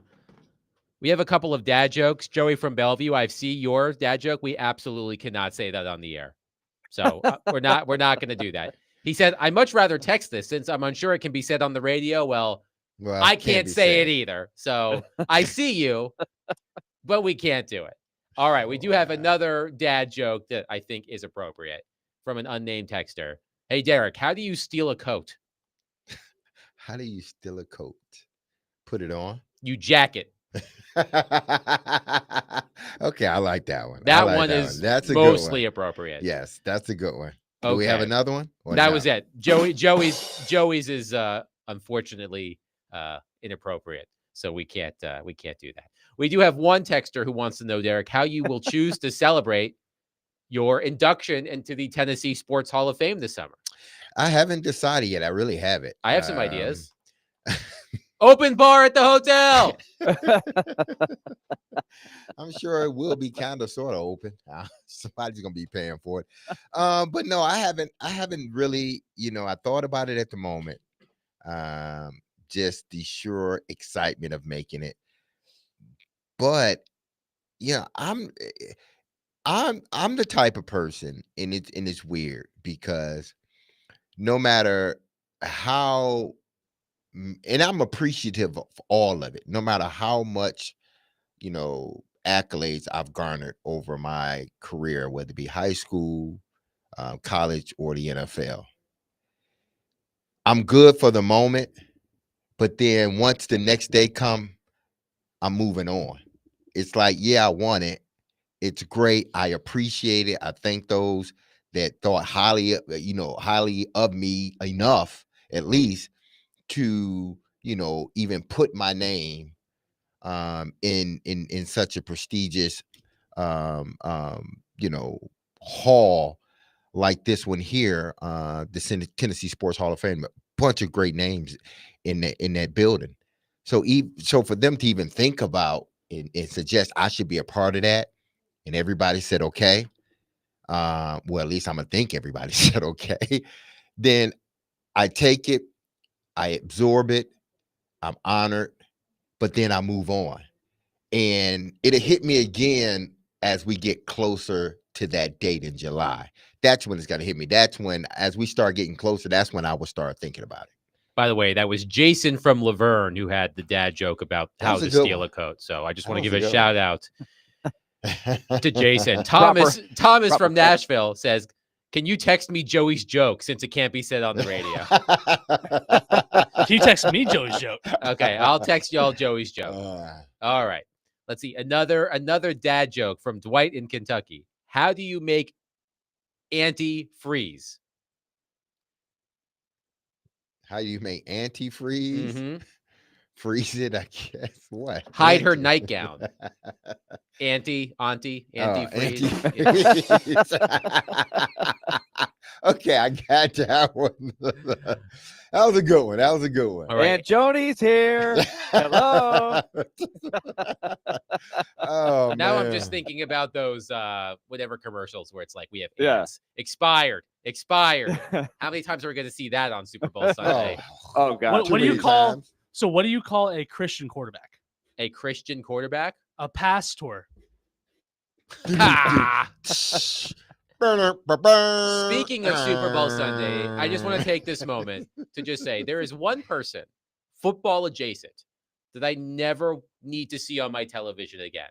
And that is Oz the Mentalist. I am sick and tired of seeing that guy on my television. So I am done with him. It's freaky what he does. I don't need to see him go to every single NFL team and freak them out. So I'm hijacking Derek's segment for a second. If I never see that guy on television again, it will be too soon. Tell him why you mad, son. Tell him why you mad. I'm just tired of it. Tell him why you mad, son. We have another texter who wants to know Joey's joke. So I will text y'all Joey's joke. Now we're Everybody hyping it wants up to too know much. It Joey's can't be as good as the. Yes, it better not flop either. Oh, man. All right. We have a basketball question Okay. from Andrew from Dover who wants to know, all right, Derek, you have to put together an NBA team from the 1990s versus an Ooh. NBA team from the 2000s. The The 90s team must have Michael Jordan. Uh-huh. You get to add 4 players. Team 2000s must have LeBron James with the 4 greatest players of that era. Pick the remaining players and who wins in the best of 7 series. Man, at 5 guys in the 90s, Jordan has to be on that Jordan era. is on the team. Michael, This is an exercise. here. Jordan, Michael, Bird. God, would it be Bird? I guess it would be Bird. He Shaq. was. I mean, remember it's 90s. So Yes, so Bird was. has Yeah, got you're some back right. problems You're in the right. 90s, I would Yeah, say. so I wouldn't want David Robertson. So give me Jordan, Magic, Robinson. Well, was Magic playing in the 90s? Early 90s, yeah, he was. He was. I mean, he remember that's when the whole HIV thing Right. happened. I'm and thinking he of players who eventually- were he in eventually their came back. primes their in the primes 90s. in the 90s. Yeah, See, I'm Magic putting- But Johnson. before the HIV, he was still He's still, top, yeah, it was pretty just, top end. yeah. Yeah. So I'm throwing Magic on there because that's just me. I All gotta right. have Magic. So Jordan, Magic. I would say Karl Malone. Mhm. That would be the 90s. For sure. David Robinson. Yep, David Robinson. Because Shaq was more 2000s than anything.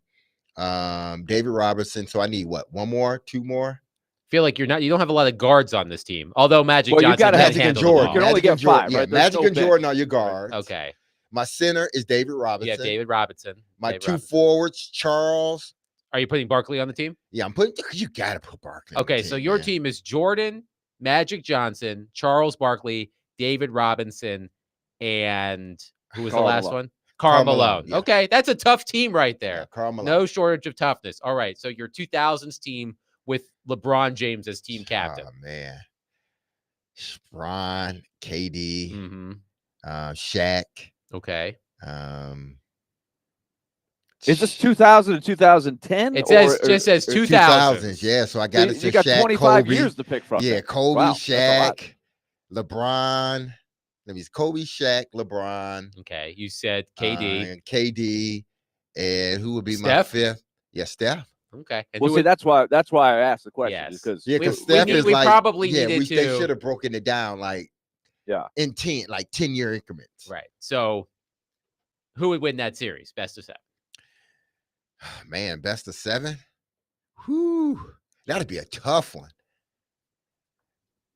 But I'm picking the 2000s as much as I like Michael and Magic and those, but the shooting, the pure you shooting. just ticked off Michael Jordan. You I just ticked him know. off, so you know he's I just going to go off. know. now. He's not going The to forget pure this now. shooting, It's man. going to be in the next. It's going to be in the next chapter of the last. Hit. Listen, He's gonna but- take this but really do- but do personally. you, Willie, do Teammates you picked against us. do He you picked see- against us. do you I see didn't where like I'm that. going though? The 2 shoot like The Steph The and 3-point KD. shot. Yes, The 3-point shot is a big difference. Exactly. In the, If you take the 3-point shot out, then I think that 90s team would win. But you're adding the 3-point shot with arguably, it ain't even an argument. You have the best 2 pure shooters in NBA history, all playing at the same time. Both of them playing at the same time. Steph and KD. Name me a better shooter than those 2. that's why I want to restrict it to 2000 and can't tell me. 2009. I Yes. think it's a better Yeah. exercise that way. Kyle from Clarksville has a dad joke quickly from his 12-year-old son. Oh, okay. So this is a good Shout out to Hudson. Why do teenage girls always hang out in groups of odd numbers? one. I don't know. Because they literally can't even. That's a good one, Hudson. That is a good Shout one. out, Hudson. solid. But you know what really got it? My- Your delivery. The Yes. delivery is what got it. But that was a Yes. good one. I like that one. All right. What's funny is somebody texted something that actually works well with our next segment. So somebody texted me saying, I don't even know who Oz the Mentalist is in terms of someone I'm tired of seeing on television. And they said, I thought you were going to say Patrick Mahomes and Andy Reid. And that is a perfect segue to our next segment, which we will do next. Willie Donick, Derek Mason, Adam Vingan, 1025, 1063, the game. Okay. The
D. Mace Finnegan and Donick 1025, 1063 The Game. Broadcasting from the Busy Bee Plumbing, Heating, and Air Conditioning Game Nashville studios. Home of the $99 yearly Beehive membership where the buzz is always about great service. Willie Donick, Derek Mason, Adam Vingan here with you. A Super Bowl edition of Take It to the Bank coming up at the end of the program. We're going to also throw in some prop bets in there to have some fun. But as I mentioned, there was a texter who is sick and tired of seeing Andy Reid and Patrick Mahomes, and by extension, the Kansas City Chiefs, once again in the Super Bowl this Sunday against the Philadelphia Eagles, looking to become the first team in NFL history to win 3 consecutive Super Bowl champions. And it got me thinking about the Chiefs as the villains. And the question, are all dynasties destined to become villains? Because when I think of the Chiefs and villainy, I don't see it. I think when you think of the great dynasties in professional sports, hatred was a big part of it, right? The Patriots, Yeah. they were cheaters, right? There was Deflategate and Spygate. And God, is there anybody more unlikable than Bill Belichick? Like they were easily hateable. Mhm. The Golden State Warriors, I thought they were pretty easy to hate. They also had someone on their team who was incredibly easy to dislike. Maybe Hateable. not for Derek. Draymond Green. Mhm. I know he's a fellow Sparty, Yeah. but it's easy to hate Draymond Green, right? And they had the super team. They brought in Kevin Durant as a mercenary. They win all of these titles, right? That doesn't exist, I feel like, with the Kansas City Chiefs. I feel like with the Chiefs, the villainy is centralized with their inevitability. You know, they've been in 5 of the past 6 Super Bowls. They've won 2 in a row. They've won how many one-score games in a row? And I think people are looking for reasons to hate them. And I think the easiest way is just the fact that they're unavoidable. I don't think that Patrick Mahomes is a hateable athlete. I don't think Travis Kelce is a hateable athlete. But everywhere you look, there's Patrick Mahomes. There's Travis Kelce. By extension, there's Taylor Swift. There's Jason Kelce. There's Kylie Kelce. There's Mama Kelce. There's Andy Reid. They're everywhere. But I have a hard time mustering up that hatred for the Kansas City Chiefs. And I think it's an interesting case study in, are all dynasties destined to become villains? What do you think, Willie? I think at a certain point, they are destined to become villains on some level. But I think you're right to point out that there's a lot of levels. Like, I'll give you another one. Was it a dynasty? I'm not sure, but the Bad Boys, right? They wanted that. They wanted to be the villains. They loved it. They wouldn't have had it any other way, right? Whereas I think the Bulls were a little bit more. Here I am in Chicago. I feel like the Bulls were a little bit more of a bandwagon. Everybody was on the bandwagon, and so you kind of got tired of it. You're like, oh, you're a bandwagon. Oh, you're a Bulls fan and you're a Dallas Cowboys fan. Oh, okay. You're not on the bandwagon then. You know, I think they had a lot of fans like that. So there's different kinds. There's different ways to become the villain. But I think eventually you do become the villain. Let me ask you, here's what I didn't mention, Willie, and this is one that is near and dear to your heart. What do you make of the New York Yankees, right? The New York Yankees, another dynasty. Would you consider them? Well, yeah. Well, I mean, you're biased because you're a huge Mets fan. Exactly. But I'm wondering if, I mean, they're easily hateable. I felt like those Yankees teams in the late 90s, early 2000s. I think the late 90s Yankees, what was hateable about them, wasn't like, it was hard to hate Derek Jeter. Like, Derek Jeter, he was a great, classy player, right? So it was not easy to say, man, I hate Derek Jeter. But because he's on the Yankees, you develop that. But the other thing the Yankees had was they were the big empire that seemed to outspend everybody. And like, they had resources others didn't have. They didn't have a salary cap and things like that. I think that was an added dimension that you know, they could just spend their way past everything, even though that team was largely built at its core with players that they did draft and develop. So, yeah, and it's New York, right? New York, you're gonna get a lot of That's true. Anybody who's not a Yankee fan is going to hate the Yankees. You mentioned the because it's Bulls. New York. The Bulls certainly had one of the most easily hateable players, Dennis Rodman. It was easy to hate Dennis Rodman in the 90s, I would say. Sure. Yeah, I mean, with Dennis's antics and his sort of bad boy mentality, I think he was like a lightning rod. It was easy. Like if you wanted to hate somebody, you just Rodman's on the team, let's hate Rodman. So now we hate the team. But then there were some people that love Rodman. I loved him, whether he played for the Pistons or for the Bulls or when he played for San Antonio, because Rodman was Rodman. It was just like, man, you enjoy the way he plays. But here's how I think about some of these dynasties. Say like the 80s, when the Lakers was reigning supreme. I don't think there was so much of a national hatred of anybody on the Lakers. I think it was just a hatred of two fan bases. And whichever fan base you feel more on the side of, that's who you were with. It was the Lakers and the Boston Celtics. If you hated Boston, then you were a Laker fan, you hated Boston. So even if you were like a quasi-Laker fan, you hated Boston. If you loved Boston or was a quasi-Boston fan, you hated the Lakers. That's just what it was. I don't think it was so much of they were winning so much. I just think in that era, it was that you wanted Showtime basketball and the Flash and the Big Smile by Magic, or the zenith of Jabbar, or you wanted, a guy like Bird that he comes out and play. Ain't no flashiness about him. And he's an assassin. Or McHale that's just so fundamental that it's pathetic. Or Dennis Johnson, who just was your quintessential point guard. He wasn't flashy, he just distributed the ball or score what he needed to do. And big Robert Parrish in the middle. Just the quiet guy.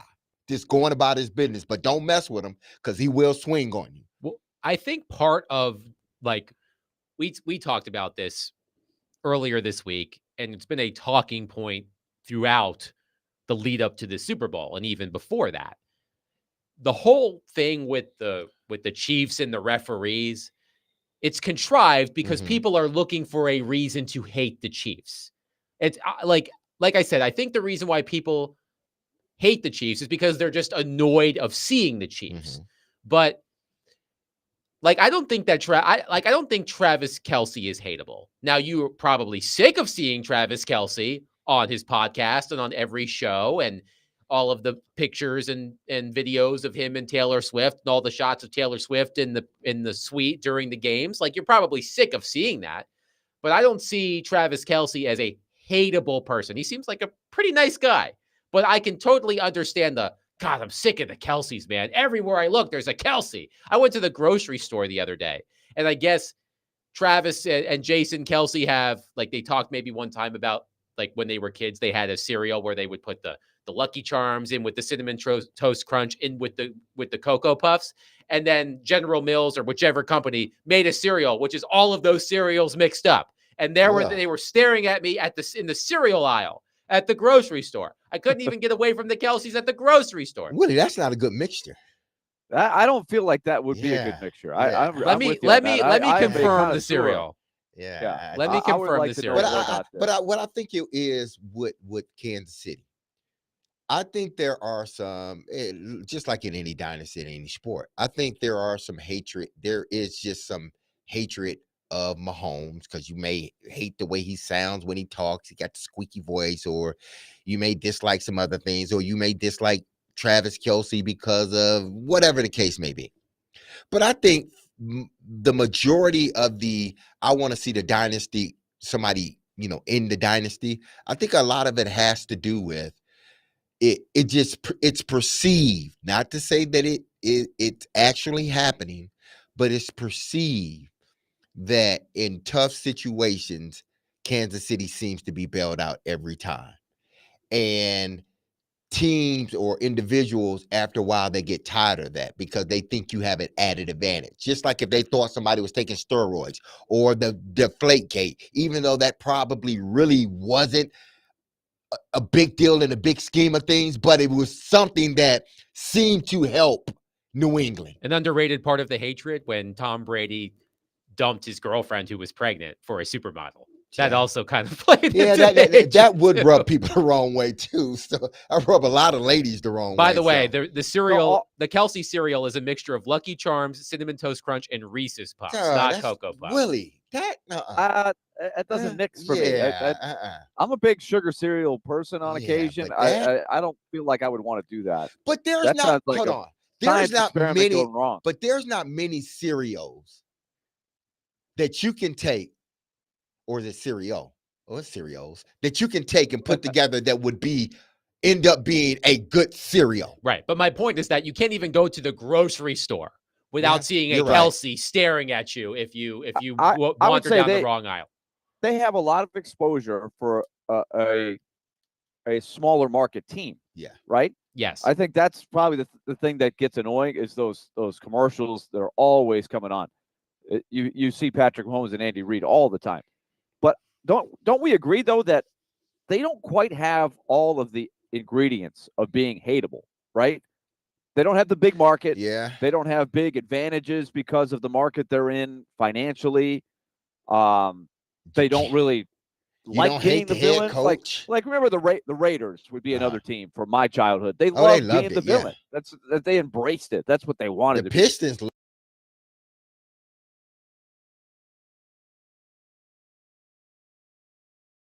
Make it hard to hate them to some degree. Would you? Is that fair?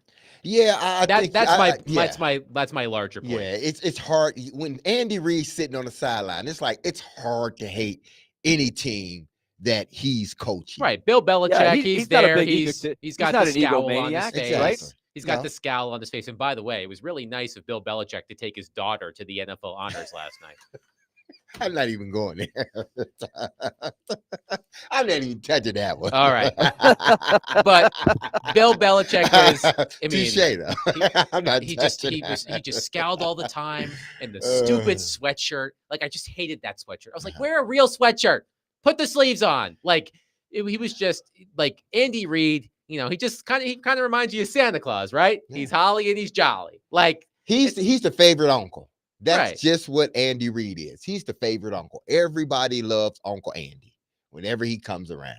Everybody loves Uncle. Uncle Andy always has a trick, or Uncle Andy always has a story to tell the kids. But I think that the Chiefs, Willie, are really testing the theory that if you are a dynasty, you should be hated. I just think that for the Chiefs, it's just because people are tired of being inundated by Chiefs and Chiefs adjacent things. But it is. I think that the referee thing is real. I think it's contrived just because people are looking for a reason. No, Like, when I say real, I mean like we may be looking for it, but we wouldn't look for it if indeed it doesn't seem like it's happening at just these weird times, like the phantom pass interference on Juju Smith-Schuster, the personal foul on Patrick Mahomes, you know, another penalty on Travis Kelce where you supposedly we grabbed went through him. all of the Yeah. defensive holding penalties earlier Exactly. this so week. it's just things like that. The worthy catch, like was that like? Come on, seriously. But it's just things like that people believe more times than not, whether it's true or not. But it just seems that way. That Kansas City gets the benefit of the doubt more times than not in critical situations. And I think people are kind of like over it right now. But if they lose and then go back and then win the next one, people wouldn't be as mad. One texter says, if I see that Bundle Rooski commercial one more time, I might poke out my eyes. Oh, I God. love Bundle That was my Rooski. favorite, one- though. I that one love great. Bundle Rooski. Great But song. that is the point. So Rooski. this is the question for all of you at 615-737-1025. Do you hate the Chiefs? How much do you hate the Chiefs? Are the Chiefs easily hateable as we prepare for the Super Bowl? 615-737-1025. Willie Donick, Derek Mason, Adam Vingy, 1025-1063, The Game.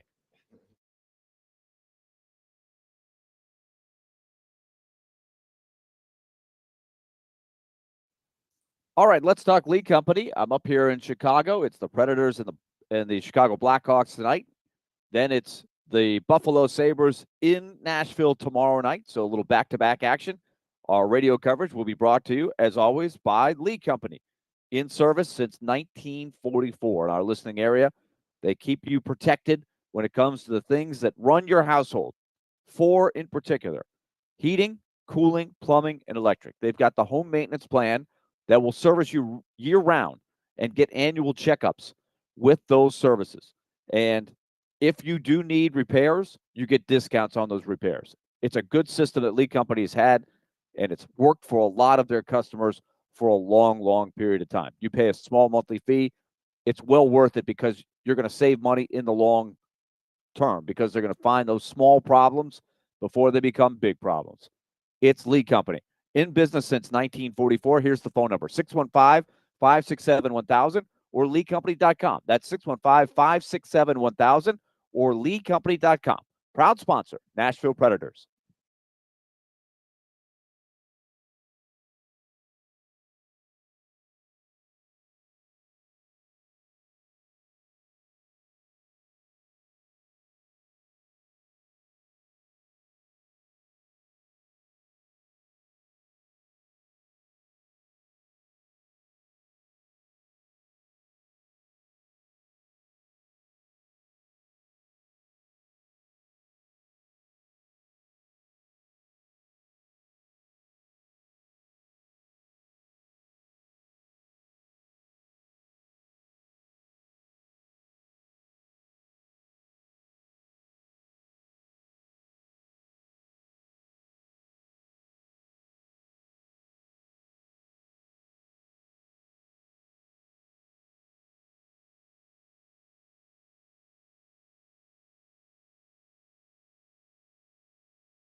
Hey, Jake from State Farm. Check it out. The old Fumble-Rooski. Or you can bundle home and auto and save money. The old Bundle-Rooski. Whew, that's a better play. Plus, it's more fun to say. Bundle Rooski. Yeah. Bundle Rooski, Bundle Rooski, Bundle Rooski, Bundle Rooski do. Try it. Yeah. I'm not going to say that. Bundle and save with the personal price plan. He can, though. Well, like a good neighbor, State Farm is there. I love that, man. I'll actually tell you the commercial that I'm sick of seeing. It's the one, I think it's a Snickers commercial, where the guy is painting Chiefs in the end zone. And Andy Reid said, "Great job, but who are the chefs?" Yeah. And then he walks away and goes, "Great googly moogly." Oh, man. But that is a good one. That is definitely That a one good gets me that one kind of gets me every once in You a know while. the one I do hate, and I cringe at watching it now. The first time I saw it, I'm like, ugh, but it comes on so much. When the brother, Jason Kelsey, is laying in front of the fireplace with his robe on. I'm like, no, I don't want to see that, man. Save that to somebody else. I don't want to see that. That's the commercial that I do not want to see again. My question for all of you is, are the Chiefs testing the theory that dynasties are meant to be hated? One texter says the Chiefs are easy to hate lately. I can appreciate dominance, but their reign has been coincidentally carried by drive-saving penalties. I still could have tolerated all of that, and then they began to flop, or at the very least, dramatically draw even more penalties. That, combined with continued coverage of Mahomes' extended family and Kelsey's love life, has made it about a reality television show. That was one texter. It's like a combination of all of these things. And some have to do with football, but then some has nothing to do with football whatsoever. Whether people are getting irritated with the whole Taylor Swift thing, but just as many people getting irritated, they've gained a lot of fans because of Taylor Swift, or Patrick Mahomes' wife. And it's just the stuff outside of what goes on the field. And then, like the caller said, they mysteriously or coincidentally, they get a penalty or a call that goes their way in sort of these critical moments of the game. That is what led to. That's one of the things that led to New England being such a hated team, along with the Deflategate and the spying. It was the Tuck rule. The Tuck rule started it all. Well, you know what? The Chiefs also led to a major rule change, right? With the overtime rules. With the overtime rules, absolutely. You could throw that in there as well, Willie. Yes, you can. But I still say, as I don't root against him. I really do think that looking back on a lot of these teams that started getting there so often, you kind of rooted for the other team to knock them off the block. I'm not there yet with this Kansas City team. I've had trouble building the hatred to their team.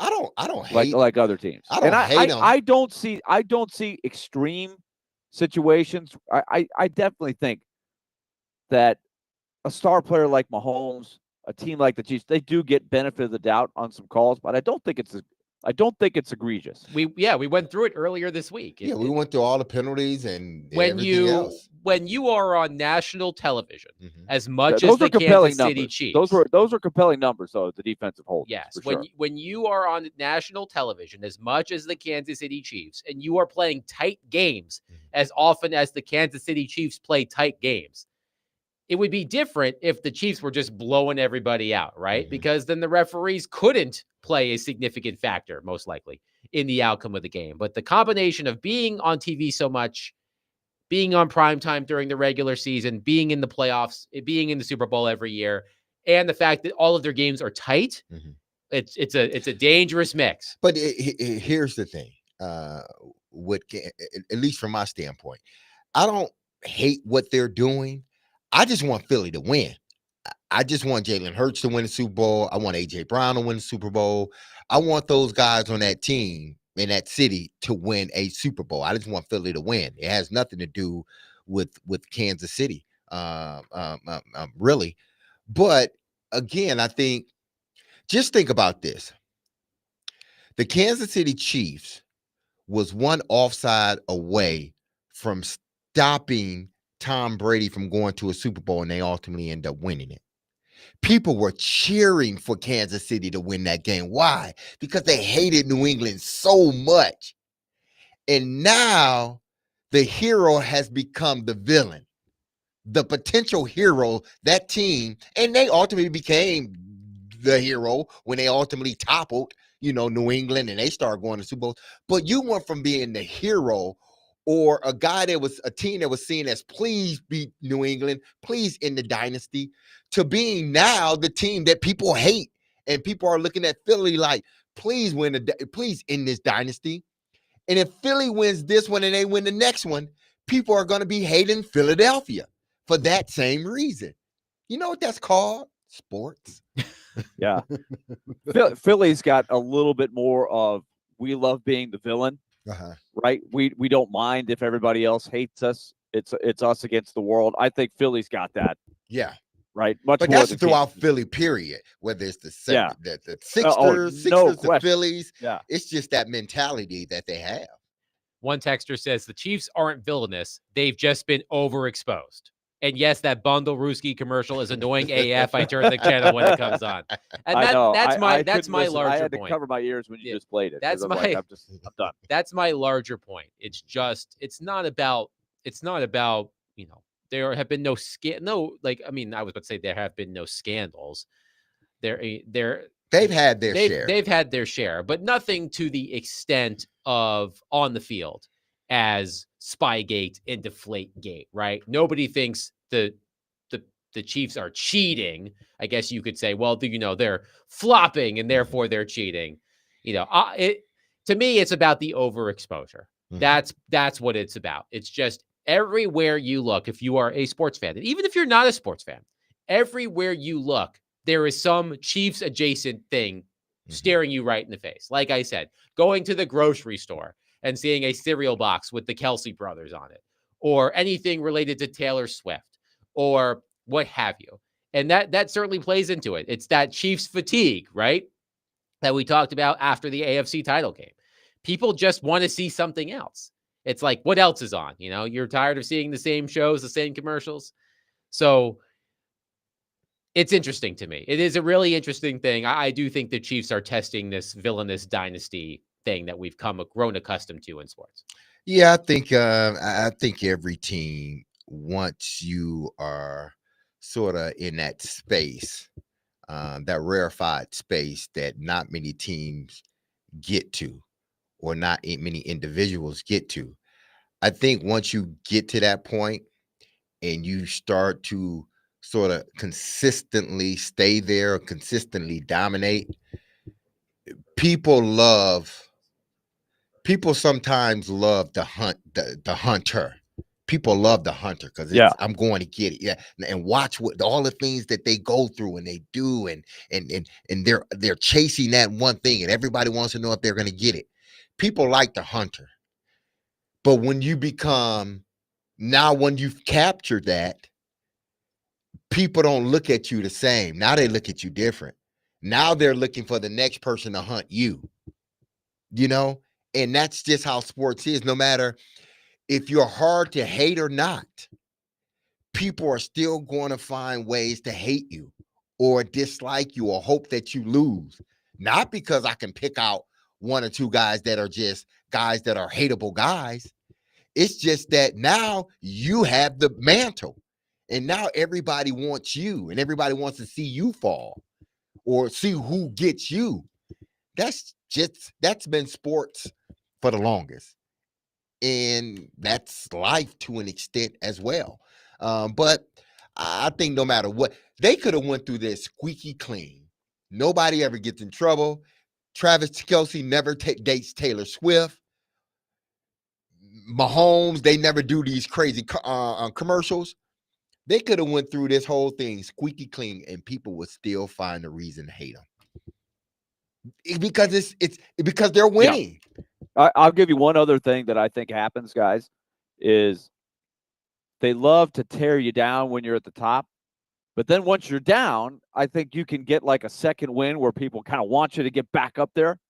Like I would say Tiger Woods would fit that category, where people just got so sick of him winning. He wins everything. Oh, Tiger Woods. I've had enough. And then when his life kind of crumbled, people started rooting for him again. Like, hey, let's see if Tiger can come back. And when he came back and won the Masters, it was like, Yeah, that was a compelling story. So you can kind of ride it up and down. Like I think there's other examples we can find of that, right? Peop- Where you kind of become the king of the mountain. People don't want to see you there anymore. Then you get knocked down, and they love the comeback. If you are a fan base of any particular team, your fan base is more than likely is going to stay loyal to you. But everybody else, just like life, everybody loves to cheer you on as you're going through that process. And say you do win it. Everybody's like, yes, you won, da da da. But don't win it too many times. No, seriously. That's the way it is. Unless you're a fan, unless you are a fan of that team. And even sometimes, even if you're a fan of that team, you've won it 3, 4, 5 times. They're like, man, can somebody beat us? Like, I like to see somebody beat us, at least give us a run for our money. It ain't the sort of happy-go-lucky that that you felt, or that feeling that you felt when they first won it the first couple of times.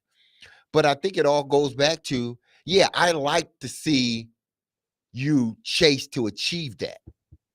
Once you achieve it, it's great, but don't do it too many times, because after 1 or 2 times, we're going to start to hate you. All of us. Well, not all of us. Your fan base is going to love you, but everybody else is going to find something to hate you about. I mean, I love Christian Leitner, who is not hateable at all. Well, you're a Duke guy. You are a Duke guy. I don't understand why anybody would hate Christian That's like Leitner. saying me. I would never hate. Like, Talk I don't about see why ultimate people hate Magic competitor. Johnson or Mateen Cleaves. Talk about How the can you ultimate hate those competitor. guys? Never did anything wrong. Never stomped on anybody. Never did anything like that. That is a great example of Yeah. a team that was getting there year after year, Mhm. and you found more and more things to get annoyed with. Like Christian Leitner, the freshman, wasn't nearly as hateable as Christian Leitner, the senior. Well, right? Just think about the Fab Five, Willie. They didn't even win it, and people Yeah. are hating them. Yes. And that was a 2-year flash, right? And they were brash. I But think they were brash. They were something different, definitely new. But Yeah, even with but I that, think some people people found didn't like every their way to hate style. them. They wore Exactly. baggy shorts. Nobody wore Exactly. baggy shorts. It was a whole thing. Yeah. 6-1. By the way, I'm going to say this again. Yeah. The baggy shorts were invented by Arkansas, not the Fab Five. Take a look. But the Fab Look at- Five made it. They made it what it is. You're right about the long shorts in Arkansas. You're right about that, Willie. But the They were Fab doing Five it before the Fab is who Five, made by it. my recollection. 615-737-1025. Coming up next, a Super Bowl-sized edition of Take It to the Bank. We'll do that next. Willie Donick, Derek Mason, Adam Vingan, 1025, 1063, The Game.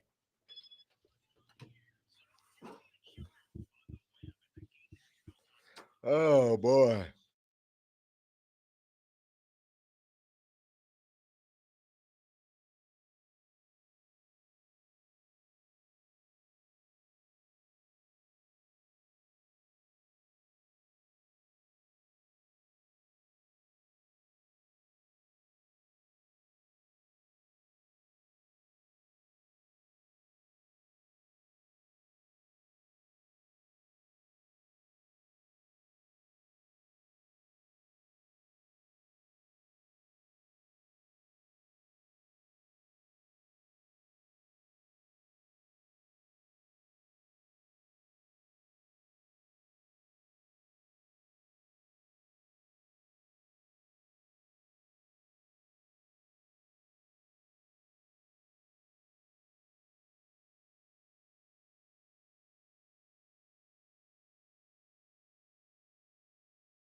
D-Mace, Finken, and Donick, 102.5, 106.3 The Game. Willie Donick, Derek Mason, Adam Bingen here. Stillman and Company. One more day live at Radio Row for Jared. That's coming up at 2 o'clock. It's time to take it to the bank with F&M Bank. Banking made easy on purpose. It's going to be Super Bowl edition. So, David, let's quickly recap last week. Let me just save you some time. I went 0 for 4. I didn't get any of my college basketball picks right. I get 0 points. Shouldn't that be a deduction, like -5? Just skip me. I went 0 for 4. 0 points for me. Yeah. Well, Adam, I had to be fair. I had to say. All right, go ahead. So you said Kentucky would cover 11.5. They did not. Happen. You said Vandy would beat the Sooners. Nope. That did not happen. You said the Gators would beat the Vols. Nope. That did not happen. And you said UNC would cover against Definitely not, but I'm not mad about it. Yeah. No one should be, especially you. So, D-Mace, you also didn't really have a good weekend either. I know. You said the Spartans would beat USC They did. by at least 10 points. They That did. not They happen. didn't even win. They didn't win at all, yeah. You said Ole Miss would cut or beat Auburn. Would they upset beat Auburn? They didn't do that. They didn't do it. But you said UT would beat Florida. Exactly. And you got points there. But Vandy, you said Vandy would beat Vandy lost, the Sooners, yeah. So you got 3 points, though, and you're back in the lead. Yes, that's With all I wanted. 117 points. Yes, now I need to get my points going this week. Yes. Now, Willie, you had a pretty good week, too. You only got 2 of yours right. You said UT would win. You said Duke would cover, which they did. You said Kentucky would cover, though, and that didn't happen. And you also said that Kentucky fans would give Cal a standing ovation. Which they did not. They gave Cal a standing boovation. Exactly. A boovation. A boovation. Sorry, I had to throw that out there. Now for me, the most important person here, I said UT would win.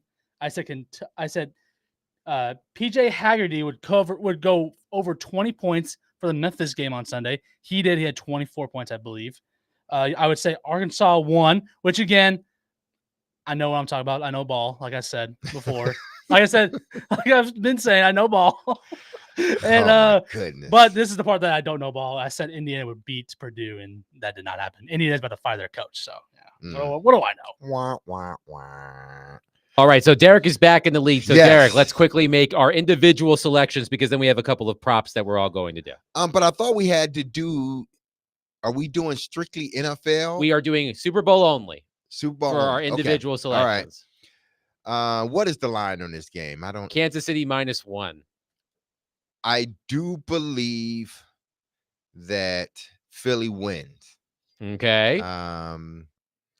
I believe that Travis Kelce has over 5 catches. 5 catches or more. Let's say that. 5 catches or more. Saquon will have a touchdown either receiving or rushing. And Chris Jones will have a sack. All righty. Here are my selections.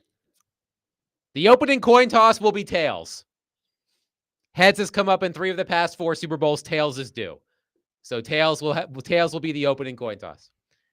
Give me that sweet, sweet A.J. Brown anytime touchdown. A.J. Brown will have a touchdown in the game. Travis Kelce will have at least 75 receiving yards. His Super Bowl average is 87.5. I say at least 75 for Travis Kelce.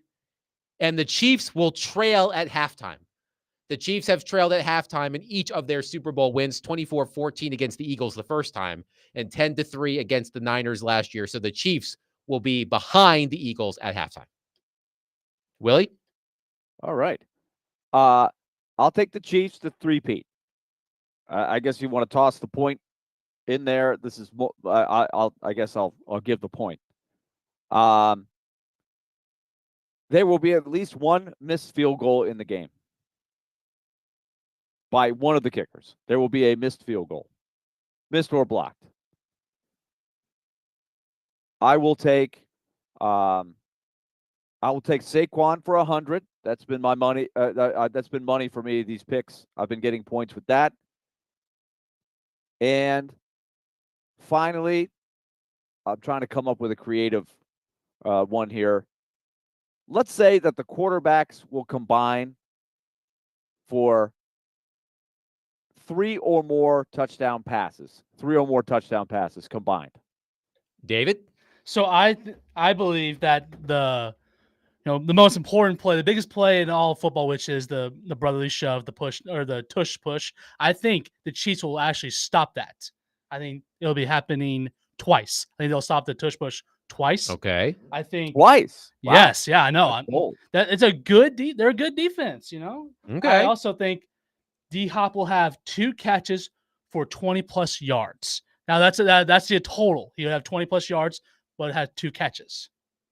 I think Saquon will have less than 100 yards. Big take right there, hot take. And I said Dallas Goedert will have a touchdown. Okay. right. So here's what we're going to do. We have 3 props. We're all going to choose our response. And if you get it right, you get an extra point added to your score. Okay. So there are 3. So if you go 3 for 3, you get an extra 3 points. Number 1, will a player or coach cry during the national anthem? Remember Nick Sirianni last time around? Camera had the nice camera right up in his face. He was crying during the national anthem. Will a player or coach be shown on the broadcast crying during the national anthem? Derek? Yes. I also say yes. Willie? So it's got to be shown. It has right? to be They've gotta shown. find We the- have to. Need to have All right, evidence I'll be that the it happened. contrarian. I'll go against it just because I'm behind you guys. I'll take a chance and say no. David? I don't want to agree with Willie, as I was going to be the contrarian too, but I'm going to say yes. Okay, so 3 say yes. Someone will be shown. A coach or a player will be shown on the sideline crying during the national anthem. Willie says no. Question number 2. Who will be shown first sitting directly next to Taylor Swift? The first time we see Taylor Swift in the suite, who will be sitting directly next to her? Here are some good choices, and you can go off the board if you'd like as well. Andrea Swift, Taylor's mom. Donna Kelce, the Kelce's mother. Kylie Kelce, Jason Kelce's wife. Caitlin Clark, who was seen in the box with Taylor Swift at the divisional round, I want to say. Or Brittany Mahomes, Patrick Mahomes' wife. Or you can go off the board. So who will be shown first sitting directly next to Taylor Swift the first time we see her sitting in the suite? See, this is a tricky one because the angle that they shoot from, when they show Taylor, they show her and 2 people always sit next to her. So it's hard. Yeah. So like, what if there's a person on either side? That's You say what I'm immediately. saying. How about the most notable person? If it's just someone you don't recognize. Okay. So will it either be, let's just say this, will it be Mahomes' wife or would it be Kelsey's mother? So that's up. So, that's a good question. Well, those are 2 of the options that that he is just a gave. good question.